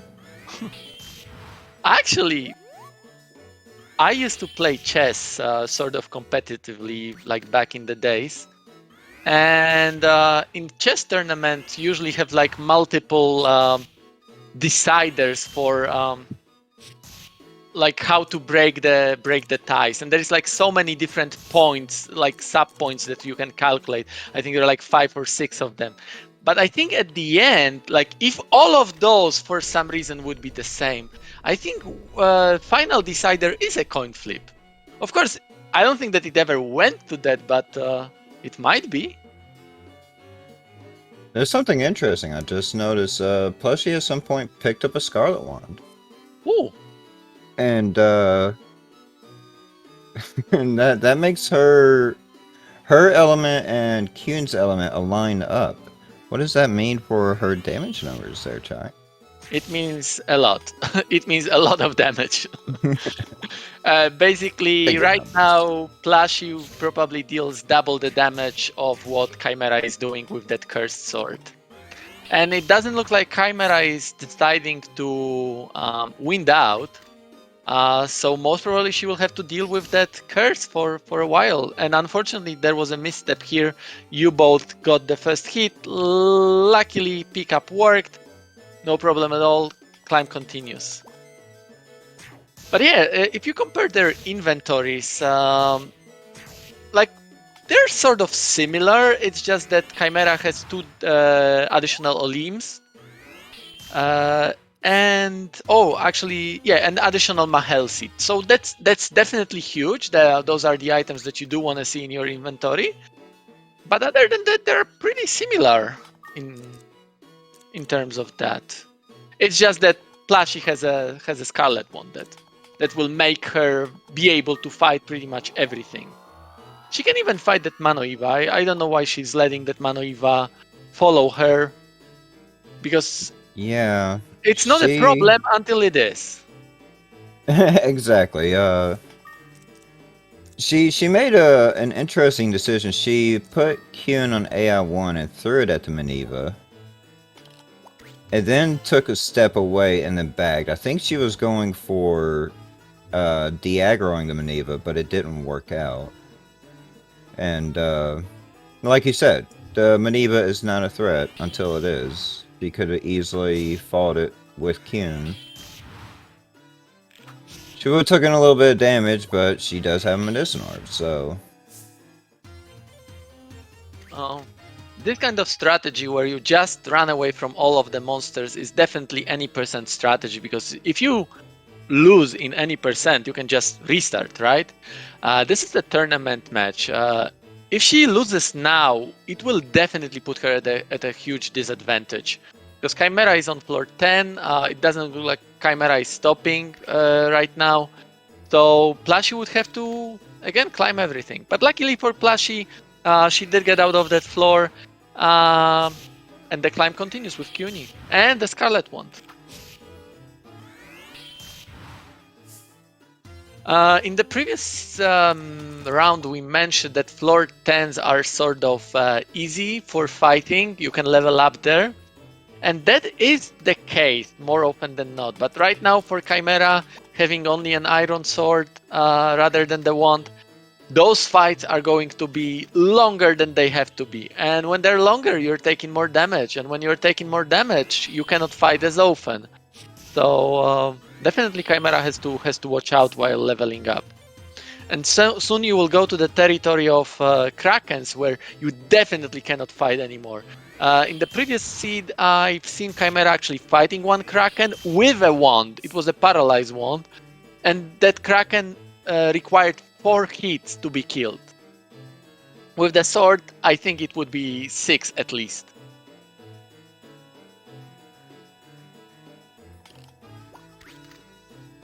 Alright, now, looks like Chimera is fishing for a little bit of XP.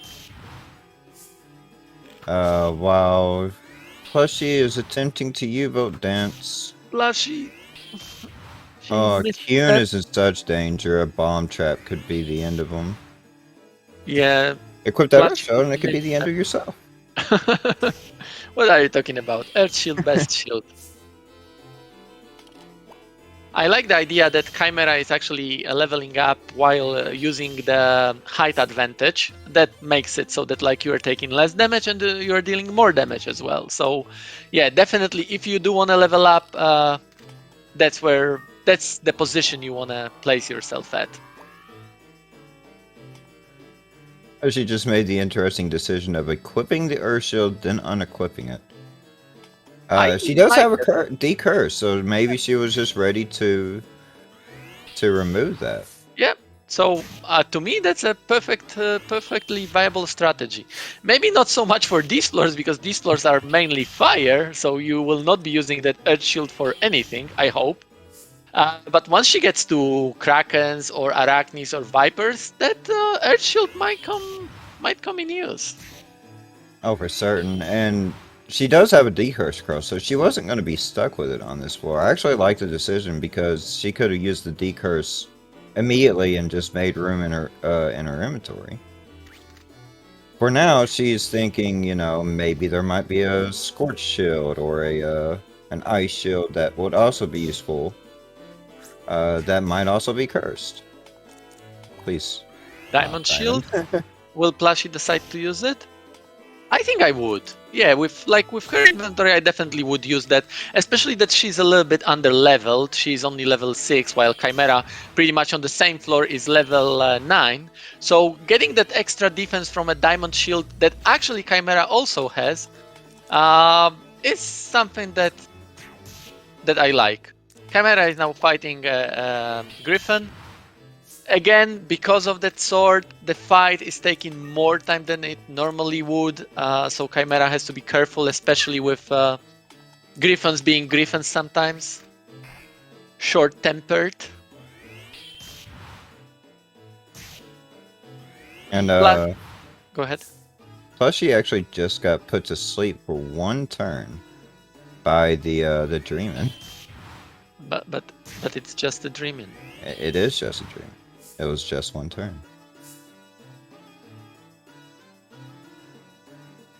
Okay. Plushie decides to use that medicinal herb to replace it with another one. It's okay. Ooh, there you go. Another egg. Are we going to see another Garuda clown? And we've got a truth glasses. Amazing. Oh, it's only a clown. But it is clown. I don't think that Plushie will catch it.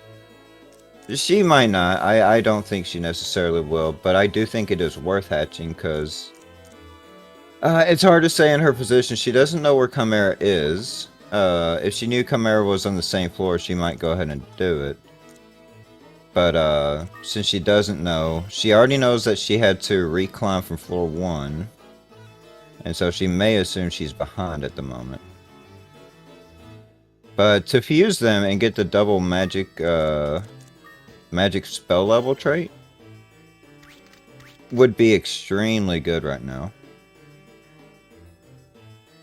I think I would have hatched that clown only so that I can. I wouldn't fuse it. I would have used it for fighting with krakens and preferably later on maybe with some vipers or arachnis. Because again, like mixture magic for CUNY, more or less maxes out around level 9-10. So having double of that doesn't really give her that much benefit. But having possibility to easily fight krakens and many other water monsters at a distance, yeah, sign me up. It is slower, that's for sure. But yeah, and if you don't have the blue collar, you'll have to constantly swap out, yeah. bag and unbag, and that's a little bit slow. But I don't know. But like you said, our runners don't know where they are, and we will switch audio until. Oh, never oh, mind. there you go. Yeah. But right now they're both on the same floor, so Plushie sort of gained back all the floors that she lost by winding out, and with having that Scarlet Wand and having a Stream Wand, she's really set to do proper things. But I think she didn't actually equip that Diamond Shield, right? I wonder why. She does have a Decurse Scroll. I would have equipped it just because of the fact that I've got Decurse Scroll. Are you saying the Stream Wand? Diamond Shield. Or Diamond Shield? Oh, yes. Yeah, she is opted not to equip it. I don't hate not equipping it because at this point, the defense is for the most part irrelevant. Not completely irrelevant. You'll notice the benefit from like taking hits from pickets and dreaming and whatnot, but for some of these stronger hitting monsters like Kraken, it's you're not gonna see a whole lot of benefit. Plushie finds a sea seed. That's basically an item that she needs if she ever decides to go for the water strats. What do you do, Plushie? Yeah, there you go. Remove the Decurse Scroll, equip Diamond Shield, and Plushie's set. I don't think that she needs anything anymore. Of course, it's always nice to find some additional good items, but I guess that Kraken will have a meeting with Olim Fruit. There you go. And also for Chimera, or will Chimera decide to use Holy? No, Binding, okay. But the Binding doesn't give you that much because that Kraken will wake up. Yeah, there you go. You're fighting a Kraken dealing 7 damage. Krakens have 65 HP? 55. 55. That's 8 hits, right? If I calculate right. And there you go. Right. Kraken needs to go with the Olim. Tailor-made for the Kraken. Yep. And if you had a clown, that would be a completely different situation. Yes, and actually, going back to that scenario, Plushie is having a lot of run-ins with Krakens over here. She could be using the clown to just remove them from her path, but luckily, she doesn't need it. And she has found the elevator. And it looks like she's gonna... No, she's not taking the lead. I was preemptive. I thought that she would step on the elevator, but she decides to actually start hatching the egg. So might be so that Plushie will be using that clown. But now she's taking the lead. Newell can be fought thanks to Scarlet Wand, especially if you put that Newell at elevation disadvantage, but Plushie decides just to step away. Again, it's a balance thingy. It's faster to run away, but you don't want to create problems. That ooh, that's a room for Chimera. That's a right decision. Take the CUNY and run away. You don't fight two Krakens and a Griffin. Or was it a volcano?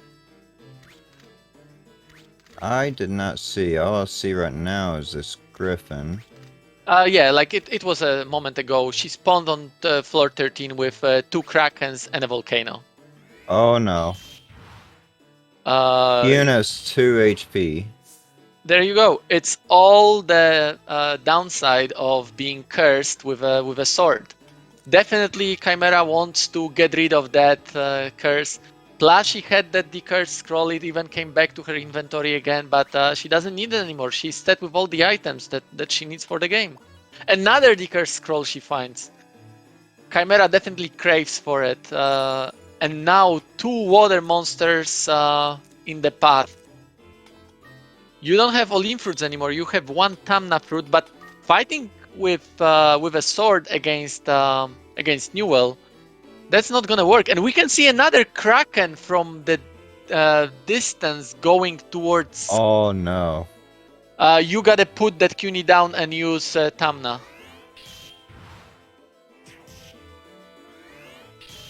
Okay, another Mahel. That will make it so that you do take a hit. Okay, that's gonna work. That Kraken, I think it's still aggroed. Yeah, it's still aggroed.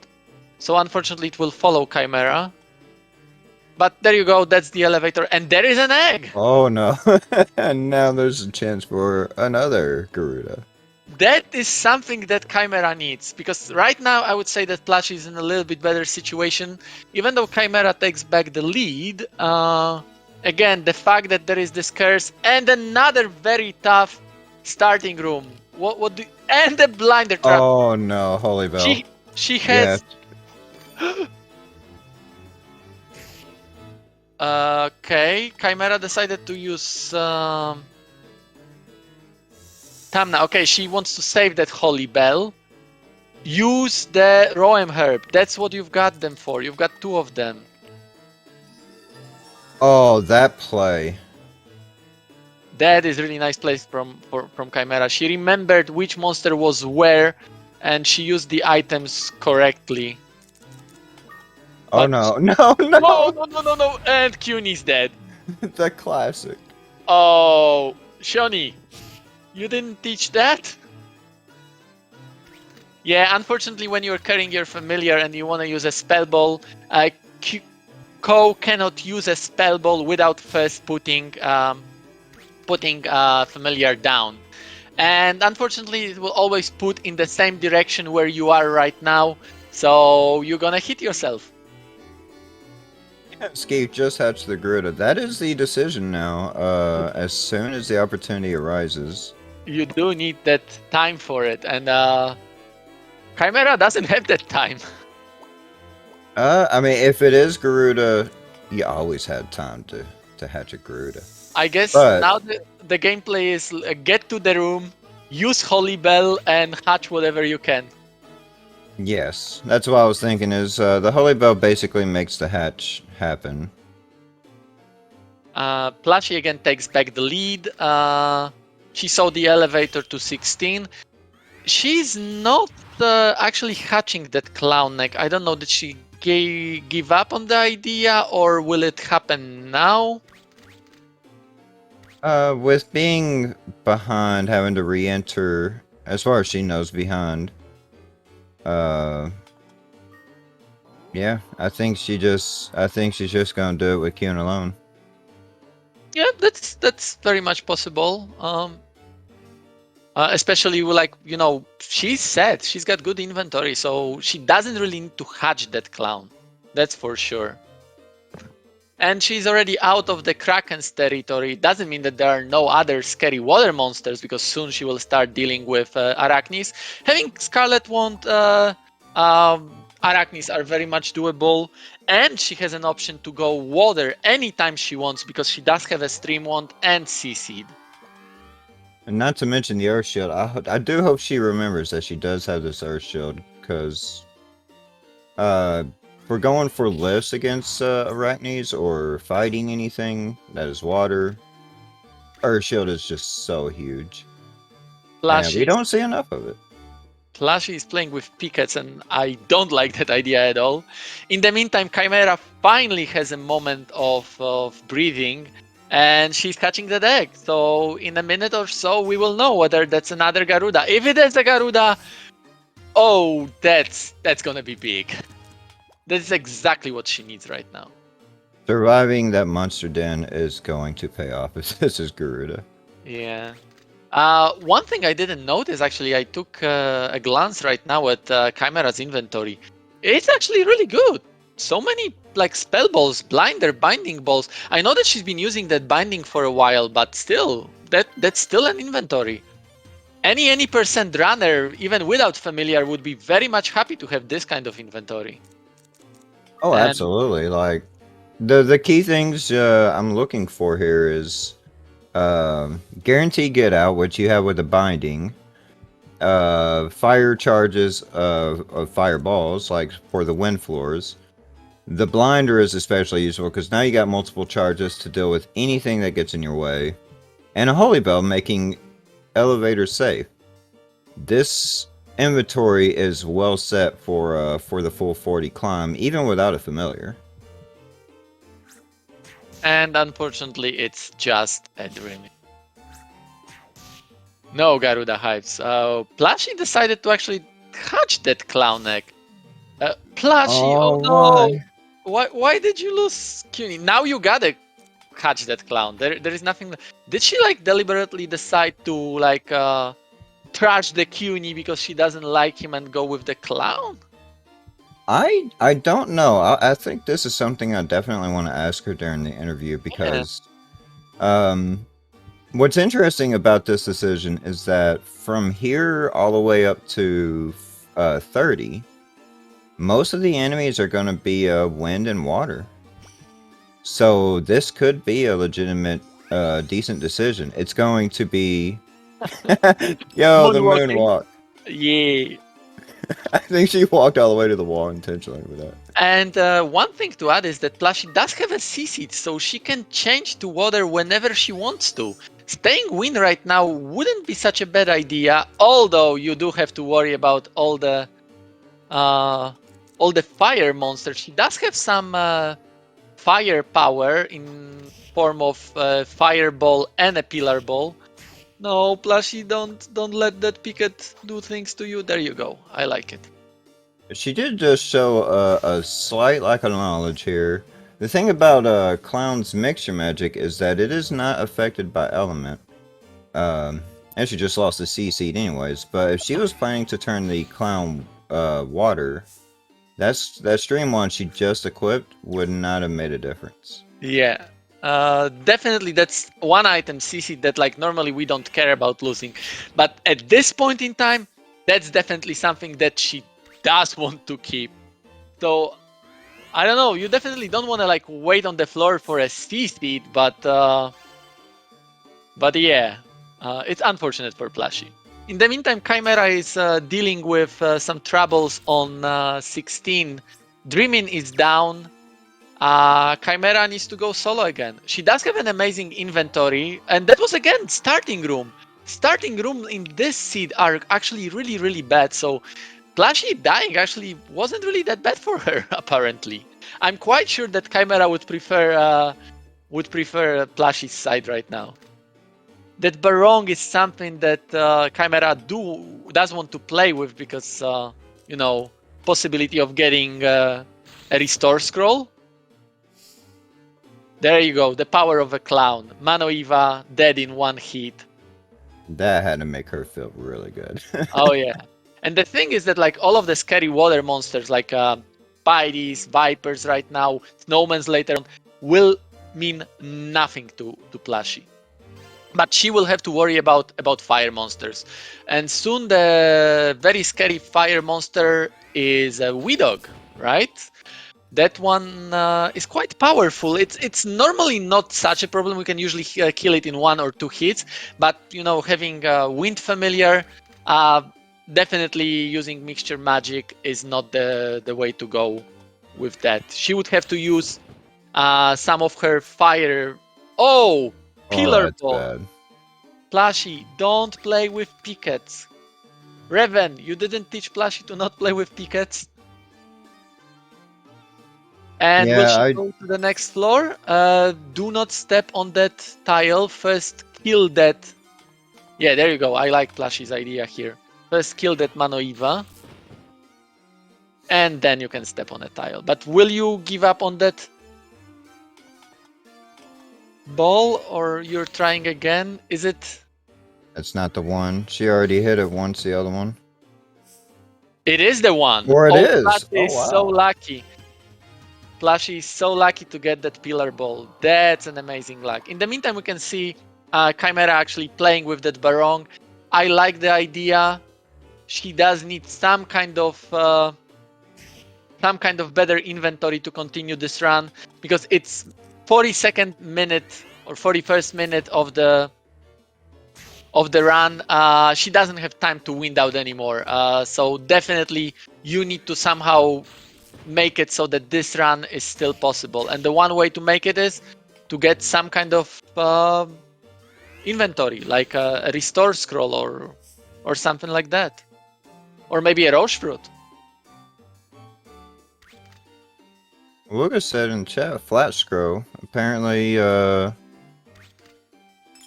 she got one from Barong and she got rid of it. Yeah, she threw it at the Barong. Oh, I presume she was hoping for a restore scroll rather than a flat scroll. And there you go. Chimera actually decides not to go to the elevator. That floor 16 is probably her way out. She's trying to find some more MP recovery items so that she can play gacha. Gacha again. There you go. That's one of the MP recovery items that she can use. Windseed. Plushie doesn't want to play with pickets anymore. That's a good decision. You don't want to lose those good items that you have. And we are on Viper Town. Normally that's a scary place. Yeah, those 2 water monsters. But right now for Plushie, that's nothing more than a distraction. 2 hits and that Viper is done.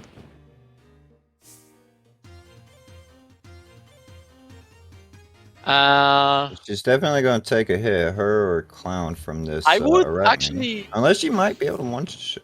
Yeah, she Oh, does not shot it. There you go. Nothing nice. scary for her. I was thinking of using the Earth Field and letting Ko take a hit while she puts Clown away, but yeah, doesn't make a difference. Mazar Seed. Can you tell us, Septic, why Plushie should actually use that Mazar Seed on Clown rather than herself? For Clown, it boosts the spell level, which is going to increase the damage. Also, currently, Clown has only 46 HP. And as a wind monster, he's not going to like being hit by a bomb trap. And bomb traps, if I'm correct, they scale by Ko's level. Yes, they do. Which makes her having now 1 level over Clown still like really bad for her because all she's doing by using Masar Seeds on herself is buffing bomb traps for insta Clown dead. Yep, definitely. And Chimera is out with one of the fireballs, so her inventory is thinning out. Again, she doesn't have very good way to fight. She's trying to find more and more inventory items that like will help her get more gacha turns from that Barong, but she's losing time on it. In the meantime, Plushie already gained 5 floors. That is looking grimmer and grimmer for Chimera every single second. And now, okay, you can juke that Manoiva. Yeah, there you go, one more step. Plushie has to watch out a bit because now that she's fighting also wind monsters, she doesn't have elemental advantage against them anymore. So they will not go down as easily as as they would with using Puny and a Scarlet wand. That is correct. However, at least she's still on the same element. And she still has a fireball and a pillar ball. So, if she ever does end up too close to a to a clown, or not to a clown, but a unicorn or a zoo or anything, she can always resort to just using her ball. Oh, Plushie, that hit was so unnecessary. Plushie was trying to kill that unicorn, but unicorn woke up faster than she was hoping for. And then with some maneuvering, she actually had to take a hit to get to the elevator. Not a scary situation for her, but you know, you always prefer to be at max HP rather than not. That Viper is not going to be a problem, you just need to like get in a straight line with it. I think right now, like, just avoiding monsters is still fine and faster.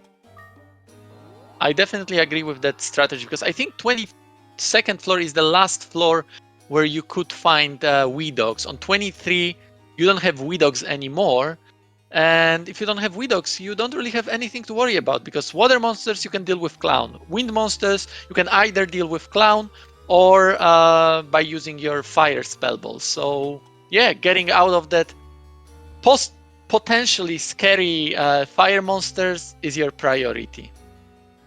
Okay, Plushie had a little bit of a movement idea to like align herself with a Viper, and there you go. Vipers now go with a single hit. Plushie has no problem at all on these floors. In the meantime, Chimera is still on floor 16 trying to get something out of that barong, but it's looking grimmer and grimmer. There's 13 minutes left in the match. And even though Chimera still has some items to play gacha with, unfortunately, Barong is not giving her what she wants. No, do not use that Mazar City. Yeah, water crystal. Water crystal, I think is the right play here. Unfortunately, it's just truth glasses.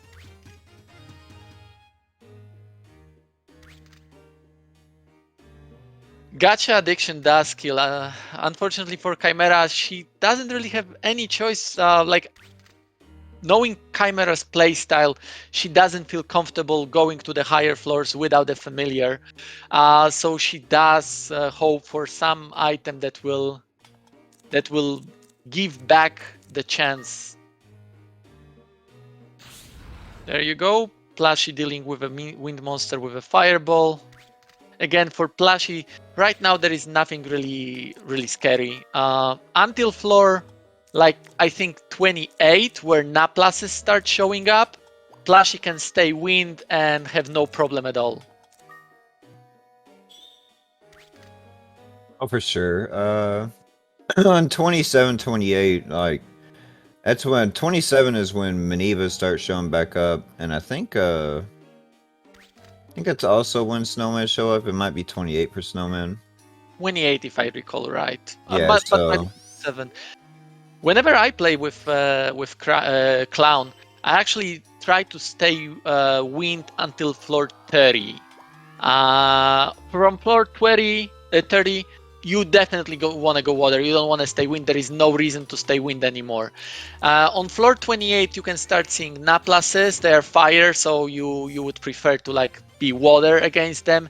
On floor 29, killers start showing up, so you also don't want to be wind, but killers are still sort of rare on 29. So if you can help it, you want to stay wind until 30. But right now for Plushie, it doesn't look like she has any way to change from wind to anything else. She did have that C-seat, but Picket stole it. Oh, there you go, an egg. Unfortunately, it's probably too late to hatch it because hatching would be one of the possibility for a Plushie to change an element if she found a blue color. I don't remember whether she did. I think she did. Yeah, so that I would can't be say for certain though. one way. But definitely it's too late to hatch just for a fusion. Her decision to take down these wind monsters, though, is definitely nice. She's preserving so many fireballs doing this. True that. I really like that idea. It's slower, but she might need those charges later on. When she starts running into golems. Yeah. Troy is saying that he's never seen so much gacha. I think I actually am holding a record for that. It's not a record that anybody should be proud of, but in one of the showcase matches for bookless category, I think I gotched for like 30 or 40 minutes straight up because I used a flat scroll. I had a Manoiva, I had a Barong, so I had infinite Barong, and I was doing it for 30 or 40 minutes on floor 26. And to be honest, I don't even know why I was doing it. It completely didn't make sense, but I did it. It was fun. And looks like Chimera has finally decided to move on to 17. I don't think she got what she was hoping for. She was probably really banking on getting a Roche to just solve all these issues of not having a familiar. Yep, true that. Unfortunately, that all the time that she invested into getting something out of that Barong was more or less wasted. I think she got an Ice Rock and a Flame Ball out of it, so that's something, but that's definitely not the thing that she was hoping for. Let's hope she is aware, though, that those may only have like one charge. I think most of the time she was dumping an herb to get an extra use out of the Brong. And yeah, that Ice Rock and that Flame, they probably only have one charge. Oh, that's an easy one-hit plushie. Chimera on floor 18, Plushie on floor 27. That's a 9-floor lead with 8 minutes left on the timer. That's gonna be really hard for Chimera to catch up, but anything is still possible. You know, there may be some really nice elevator luck. Oh, Plushie using Binding Ball. I think she may not be fully aware of how powerful that clown will be against that Mandara, because definitely it's a one-hit kill. Mandara is sort of underpowered for the floor that you can meet that Yeah. So the Mandara, unfortunately for himself, only has 55 HP, the same as a Kraken. Here, 10 floors, over 10 floors above where you would find Krakens. They are extremely squishy monsters. I'm thinking here for Plushie, she just maybe did not remember what element. Yeah. Plushie can one-shot Snowman. Yeah, and that's she literally just one-shot it. Like, it was exact HP. Snowman has 78. There is no water monster for a very long time that will like pose any danger to Plushie. I think there is no water monster anymore that can pose danger to Plushie, because even glaciers probably should go down with a single hit. Maybe not on this level yet, maybe the next level. Plushie, do not play with Zeus. You know better than that. It doesn't even matter if it takes 2 hits for a glacier. They are the weaker monster on those floors. And she has 81 HP. So she is she's gonna be able to tank a glacier hit and finish him off pretty easily. Again, one more Mandara for Plushie to get to the elevator room. In the meantime, Chimera is her like bad luck continues. She just hit a confusion trap, and there is a Spidey coming into that room. So Chimera needs to do something about it. Luckily for her, what happened to Clown? What Clown? What happened to Clown? Oh, where? What do you mean? Oh, yeah. On Plushie's side, it's no longer there. What happened? Yeah, that's a mechanic that we don't really see that often in this kind of tournaments. Basically, monsters can evolve. Some of the monsters can evolve, and Clown is one of those monsters that can evolve. The Clown has changed into Death. And there is not much more to say about it. It's gonna be pretty much the same monster. It's just that now, whenever Plushie levels up, her stats will grow a little bit better than they would if she was clown. Oh, Plushie has a Tamna fruit and she's gonna use it. Oh, why, Plushie? Yeah, she still has 2 spaces in her inventory. I don't understand that decision. Especially against water monsters, you will soon have to deal with fire monsters, Plushie. With no way to turn clown water. Exactly. Unless that lavender egg is her Palumpa. No, she used that in the monster den. Oh, Chimera finds an egg on 21. Unfortunately, that's one floor too high compared to what she would be probably hoping for. But anyways, it looks like it's definitely too late. There is 4 minutes left on the clock, and Chimera wouldn't really have time to hatch it and catch up. Yeah, currently the spread, she's got a 7-4 spread against Plushie. The odds of catching up is extremely dwindled. She would have to be going 80% world record pace basically to make this kind of difference, especially with Plushie still climbing. Her goal of floor 29 might extend to floor 30 and 31. Go Plushie on 29. 3.5 minutes left. I don't think that like you would be able to. Oh, unless you get such nice warp traps that take you immediately to the elevator room. Unfortunately for her, Plushie just got an instant elevator to 30, so... And that's a place where Plushie probably will start having a little bit tougher time because that clown or death right now it's gonna be less useful than it was so far. That's a moment where she definitely wants to be water. So her climb will not be as easy as it was till now. And we got some Beldo hype on Plushie side. Hype! Using a pillar on Unicorn, absolutely good choice. Just get rid of it and get moving. You only have 3 minutes, you gotta just hit some elevators, try to... Since she doesn't know exactly where Plushie's at, her mind needs to be directly on find elevator, take elevator, do what you can to get your floor number as high as possible at this point. And yeah, that's one of the rooms where Plushie normally, if she was water, would be having a very easy time. That's where the stamina fruit would definitely come into play. So what do you do, Plushie? You can pick up those tyrants, but pickup doesn't always have to... Binding, yeah. I guess you gotta do binding. There is nothing Sometimes else it does always work. Oh no! Walk away, make him go towards the other one. Maybe? I don't. Yeah, there is. Yeah, that's possible. Like, okay. Now, Plushie, go quickly to the elevator. Can you? Okay, luckily for Plushie. She made a misstep though. Yeah. So, Holy Scroll? Or take a hit. She does have a medicinal herb. Just Bell, it's 58:30. Go onto the elevator. Take a scroll.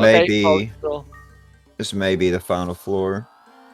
Chimera finds a really nice room with a ball and a holy bell and an Olymp fruit, but unfortunately there is only 1 minute left, and what can you do? So it looks like the game and the match goes to Plushie. In 1 minute you cannot really make up that time. Plushie found a dragon in the spawn room. She didn't have any way to deal with it apart from making a dragon friend. Why did her dragon not attack the other one? I think it was not in the It was literally right next to it. Was it? Yeah. I thought that like it was not in the distance for the aggro. And there you go, Plushie floor 33. Chimera is still playing with a really nice item room on 24. And she does find a restore scroll, but it's definitely too late for it. Unfortunately for Chimera, Plushie finishes the game with floor 34 against floor 25 for Chimera, and that's game and match. So the question is, I think it's a little bit too late for Plushie to finish, because she doesn't have an easy way to finish. What say you, Septic? Should we still give Plushie 5 more minutes? I think we can. Okay. And What let's time still is it? observe. 3:47. Yeah, we Yeah, still have some time. We can yeah. we can let her go for the finish. Lucky elevator, floor 35. Last stretch. We saw the elevator on the spin. I saw the elevator on the spin. I hope that Plushie did see it as well. But again, Plushie doesn't have any easy way to deal with monsters, especially fire monsters right now. So she just should walk away. The question is now, did she see that elevator on the spin? Oh, Chimera lost CUNY again. I didn't see how that happened. I presume Chimera was trying to fight, maybe. I can see that her pillar balls are empty.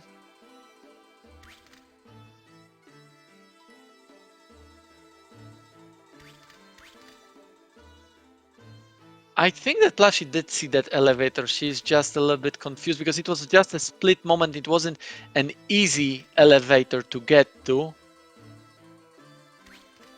I was unfortunately tabbed out There, while I was sending the message. there you go. Oh, Plushie unfortunately Pillar. aggroed that. Yeah, I would definitely go pillar. I would keep that fireball just to have a guaranteed fireball whenever I need it.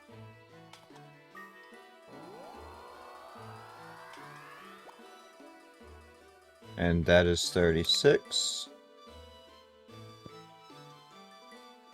Okay, should we go ahead and bring in Chimera for the interview? Yeah, sure. Chimera can talk with us about how is she feeling about that second game. For the link here. Barong, Plushie, will you play with it? You actually do want to play with it.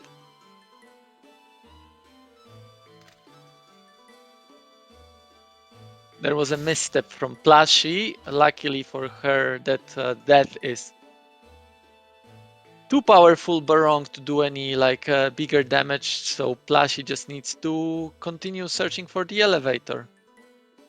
Put that coin inside your inventory and pick up another item. Oh, Plushie, I would definitely pick up those glasses.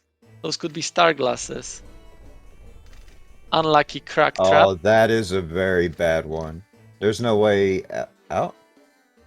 No, you just gotta walk around. She's gonna have to deal with the monsters for sure.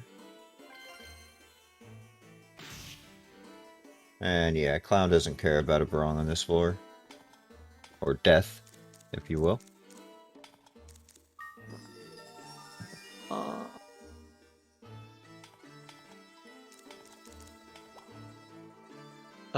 I think we'll get them for interview very soon. Is Chimera already here? Yeah, she's waiting in the setup, so we'll have Chimera very soon here. There you go. Hello, Chimera. How are you? Not good. That last seed really messed with my head. Oh, that seed was something. People were saying here that you've got some gambling addiction, but I guess I know what was going on there. So tell us, I why couldn't were you salvage playing? it. I could not salvage it any other. In my head, I should have either wind crystalled on floor 6 or something, or it was just Barong RNG. That's all I had going for me. Kuhn was down. I had no items. The only thing that I got good was Barong was the magic crystal balls, and that was it. So I just got screwed.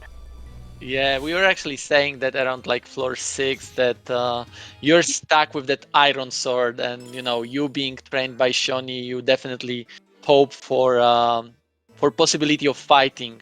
With a sword, you cannot fight on higher floors, so we're thinking, will you win out or will you not? And just hope for a decurse scroll. I was honestly thinking about it for about 2 or 3 floors, and then I ended up regretting not doing that. Well, you know how it is with RNG. Sometimes you win, sometimes you lose. Like if you found that the curse scroll, it would have been a good decision to not win out. But because you didn't, well, in hindsight, everybody's smart. So, but yeah, it was still like Yeah. really, really good effort. You've done like really good job. You had quite good inventory in that second seat, but what killed your run was probably like spending so much time on floor 16. Yeah. But even without that second seed, that was a little bit unfortunate for you. Actually, I still want to talk about the second seed. How did you like starting the second seed with a monster then? Thankfully, the noises were the first ones up front, and there was only one flame. So after thinking it out, I was just like, all right, doorway, easy. And, the fact that Kyun does relatively good damage side by side. I mean, you're doing 2 hits of damage at level 1. That's about the same as 1 Brid mixed magic. So it's technically almost doubling your DPS. So it was actually just perfectly fine. It was a little bit of like a sweat, but it wasn't as bad as like the rest of the seed. It was kind of like an omen though, because the first thing you get is a monster den, and then the rest of the seed was just garbage for me. Yeah, actually, Plushie did lose her Cuny in that monster den, and she had to struggle for a while without Cuny. She did win out, I think, on floor 6. Because she got herself into like very bad I situation where know. she couldn't continue with some water monsters, and that actually worked in her favor because she did have a stream wand. She had a fire and a binding ball, if I recall right. So she had very good start with that, and that basically carried her for a very long time. Yeah, honestly, I was thinking for about 10 floors where I'm like, this pace is garbage. The Barongs didn't give me anything. I'm like, if Plushie winded out, I have no idea how much of a better seed that she would have gotten. And that was stressing me out too, because I was just like, if I was in her position, the monster den, I could, it's like she could have not handled it as well as me. She could have got critted. Something bad could have happened. So she could be in a completely different seed than me. And that was just like on my mind where I'm like, this is just, it doesn't feel good. I'm pretty sure she winded out, and I'm pretty sure she's got a lead. She got the lead on you, I think, around early teens floor. Was it 13 or 14, something like this? Because you were still keeping the lead, but you were going a little bit slower because of the fact that, like, you had to fight for longer due to having cursed sword. But once she got the lead, she pretty much kept it. And she also did find the clown egg on that second climb, and that carried her for a long time. But right now we've got Plushie with us. Hello, Plushie. Congratulations. GG. Hello, thank you. We were just discussing about that last seed. That was funny. That was funny, yeah. So you did lose your Cuny to a monster then. That was a nice start. Yeah, And it was. Chimera didn't lose the Cuny there. But that monster, then I think that was the reason, right, Chimera, why you equipped that iron sword? Was it for the Yeah, monster? I was like, I wanted to deal with the den as fast as possible. So I was like, okay, I know I picked it up. It'll help my damage. And then it was cursed. And I was like, oh, okay. So, did you hit the den later? Because No. I hit it immediately. Oh no, I hit it immediately too, but I walked out into I grabbed Kyun, picked him up, and walked into the hallway so that I was only facing two monsters at a time. And then I Mhm. had him on AI 1 and fought beside him and took everything out slowly. Gotcha. And Chimera found an iron sword that she equipped, and it was cursed, and that was pretty much the downfall for Chimera because she was stuck with that sword for the whole game. She couldn't simply get enough damage. Maybe Chimera, you can give Plushie a rundown on what happened on floor 16. Kuhn had been down for like 3 or 4 floors from like floor 12 or so. I made a misstep, and my items were starting to dwindle because of having to use Oleams and stuff on so many Krakens that I was falling behind and I had no items. So I'm like, let me Barong gotcha. That's the only thing that can save this run. If I win Crystal out, I have no clue what's going to happen. And it's like, it was like 30, 40 minutes in. So I just threw I kept rolling on the Barongs. I threw a Pita Fruit at a Barong, and I was searching the whole floor for more things just to get 3 more MP for another roll, hoping for a Leo Lamb or anything useful. But no, I didn't. I did not get anything. No. I appreciate the Barong spirit. Yeah, but Yeah. Chimera used like 15 minutes there probably, and at that time, Plushie, you got like 9 floor leads, so it was really hard to catch up with that. So that was probably the reason. But for you, Plushie, that second seed, you lost CUNY immediately, and that apparently was a blessing, sort of. I didn't exactly lose him. I did lose him, but like, okay, I lost him twice. That's more accurate. I lost him twice. Because I was like, okay, Monster Den, I'm gonna do some risky stuff and try to deal with it in this way. Nope. And so I was like, okay, I'm gonna check for items and try for a wind crystal because screw this thing. Especially screw this thing whenever I found like 2 or 3 more traps. I was like, no, I'm done. I don't like this tower. There's probably something nice later. So I'm gonna grab a wind crystal just in case. So I pushed through, got to 8, and then it was just like, nope, there's stuff. I'm done. I didn't have a shield. I need to come back with my fireball with what I've got left in it, and I think I had a binding. And then I was just like, please give me shields. Or shield. I need to be more specific with my wishes to Santa. That Earth Shield wasn't bad. Actually, you found it like I think on floor 10, so at that time probably it wasn't useful. But you could have very much used it against Krakens or other water monsters. So If I'd have thought about it. yeah. I was like, oh, I can use this later, and then it just went away. But you did find Clown, and we were wondering with Septic for the longest time, will you hatch it or will you not? Will you hatch it or will you not? And you did hatch it, but at some point, that's my question. Did you deliberately decide to sacrifice CUNY to get the Clown, or what was the reason why you let CUNY fight that Manoiva? Accident.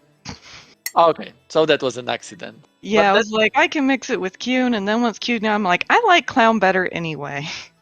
Yeah. Clown works better with my brain. He's a nice boy. We're gonna go see what we can do. And then I kind of learned whenever I got to the higher up water levels, I was like, oh, this really does some damage. I've only done like maybe 2 Clown runs before.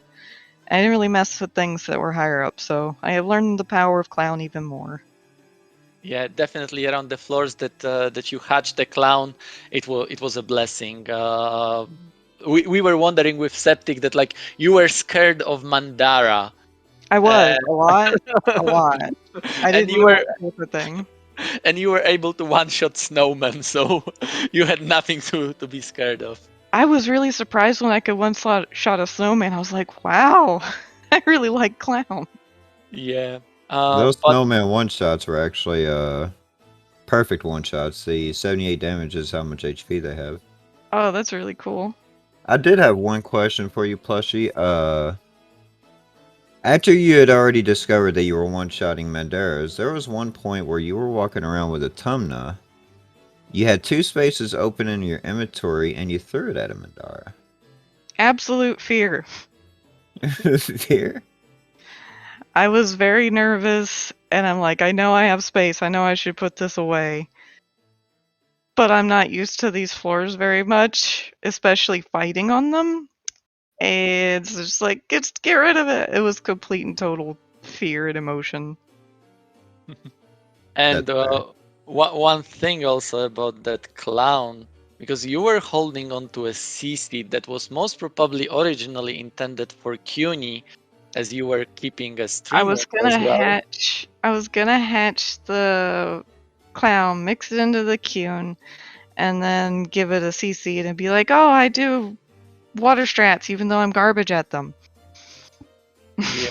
But then Picket changed your plans. Picket did change my plans. I misjudged quite a few pickets and lost a bunch of items. It was a very messy run. Yeah, And I really had to go to the bathroom and I forgot to go in between the 2 rounds. I'm like, please. Let me in the round. that CC would definitely have changed your situation on floors 30 plus. If you changed clown to water, you would again be unbeatable because everything would pretty much die to a single hit. Oh, and I moonwalked. Oh, that was cool moment. I never saw that before. That's a glitch when you hatch and walk. Cool. I like it. So that would Scared be the it fuck out of me. for the second seat. But let's now talk about seat number 1. Yuck. I got so lost on floor 5. It was deplorable. And I had already found the room so long ago. I'm like, oh, well, this is a match over. Chimera's gone. They're gone. And then it hit the Garuda, and I was like, yep, I wasted time hatching an egg. I did all these bad things. Yep, Chimera is booked it. And my inputs are absolutely terrible. So I knew, I'm like, my Garuda inputs I'm not confident on. Chimera, how good are you with Garuda? Did you get lots of practice? I think I've had 3 runs, maybe 2 or 3 tournament runs now with it, and during practice sessions, I've had 2 non-race runs where I've gotten a Garuda. So I've used Garuda at least 4 times now recently. That was what my memory said, because I remember you saying that you'd done it once before in a previous match, and I was like, wow, I respect Chimera's inputs on these, because I've only done a couple myself, and no, I'm not that fast at all. You were going to, if you rewatch that match, and I highly recommend it, you will see that like that match was so even for very, very long time. I think until like floor 31 or 32, you were always either on the same floor or there was like a 1 floor difference. But at some point, Plushie actually did start having problems with Garuda, and that's where the Chimera took off. I think it ended with like a 4 or 5 floors lead. Nice. Yeah. Yeah, I also hate frog traps so much. Yeah, that's reasonable. I honestly got quite a few good, really lucky Garuda upducts, so I was happy about that. Nice. Yeah, you were actually like getting quite good luck, but Plushie wasn't like bad with that luck either. I wasn't. Garuda was like doing its job quite well. It's just that sometimes you win, sometimes you lose. Garuda is like more or less pure RNG. And for Plushie, like before we go how you lost your Garuda, because it is a frog trap, you were earlier doing something very fun. You were dancing with a U-boat while being a frog. I was just trying to survive. That was a very hype moment. But yeah, in the end, you did became a frog on, was it 37th floor? And Garuda was very brave and tried to fight a glacier. So that was heartbreaking. The glacier was asleep. I'm like, no, I have to watch it die slowly. But Chimera had already won by that point, so. Yeah, at that time Chimera already won because, like I said, around like early 30s, Chimera took off and she kept that lead for till the end. Yeah. I think I'm out of questions. Do you have, Septic, anything? I think that wraps it up. Do you, Chimera and Plush, you want to have? Do you still have something to say about the games? GG. Also, you're the first person to beat me in the contest, so congrats. Oh, nice. Wait, you've had a perfect win streak so far, like not even a single round loss. Correct. Dang. Well, I'll be happy. Okay, I'm less salty about the last seed then. If I can say I took a match from you. Yes, have very big proud. All Yeah. right, well, thank you for that. Honestly, I'm very happy that things turned out how they did, and I have to say I really appreciate the community for being so on point with everything. Yeah, I'm glad you could make it. I practiced really hard in order to go against you. Oh, I'm flattered. It's good to have a healthy competition. I'm glad to hear that. Yeah, I was so worried because you've been like so like excited during comms and so active. I'm like, I hope they're okay. I don't know why they'd be gone. I was like checking my stuff. I'm like, did I put in the wrong time? I'm just like as sick as all get out. But I will take the loss. And I'm like, no, I put in the right time. I copy pasted. Oh, I was so worried. I got all my scheduling mixed up. I even looked at the time of quite a few handful of times just the other day, but my brain was set for 3 p.m. for some reason. Mine was too. I checked like 2 or 3 times to double check that it was 2. I even checked them like they said 2. I was still sure that I messed up, but I'm glad we got to play. Yeah, it was good. It was honestly nice. Mhm. Oh, I'm really glad that you both played because what you showed was amazing. I really enjoyed both of the matches. And the best part is that it's definitely not the end of the tournament for you. Because even though we are like sort of finishing the first phase, like we discussed earlier, there will be a second phase of the tournament. And if Septic explained it right to me, if I understood it right, top 3 players in the phase 1 will still like face off sort of against each other in a knockout fashion. Plushie, with your win, actually more or less you cemented winning the first phase, because even if you lose in the last game and Troy wins the next game, you won against Troy, so that should give you the tiebreaker in your favor. As for the second and third place, currently Troy is in the second place, Chimera is in the third place, but the next week match is actually Troy versus Chimera. So if Chimera wins, Chimera will Oh. take the second place. If Troy wins, Troy will keep the second place. Third place, technically, I think there can be still something depending on what happens with Lady Deme. So you're not safe yet, Chimera. You still have to like fight for it. And if you show what you showed so far, I know that you will fight hard. Yeah. Your best. Yeah, so there is still lots of excitement in this tournament. We still have few weeks of matches to watch. All right. Thank y'all for watching. Thank y'all for commentating. Thank you, Septic, for filling in at the beginning. And I look forward to you whipping my butt some other time. No All problem. right. But yeah, then I guess that's it for all of us. Thank you again to everyone. Thank you, chat. Thank you, Speed Gaming. Thank you to the runners. Thank you, Septic, again. And see you in the next match. Take care, people. Bye. Bye. Ciao. There can be still something depending on what happens with Lady Deme. So you're not safe yet, Chimera. You still have to like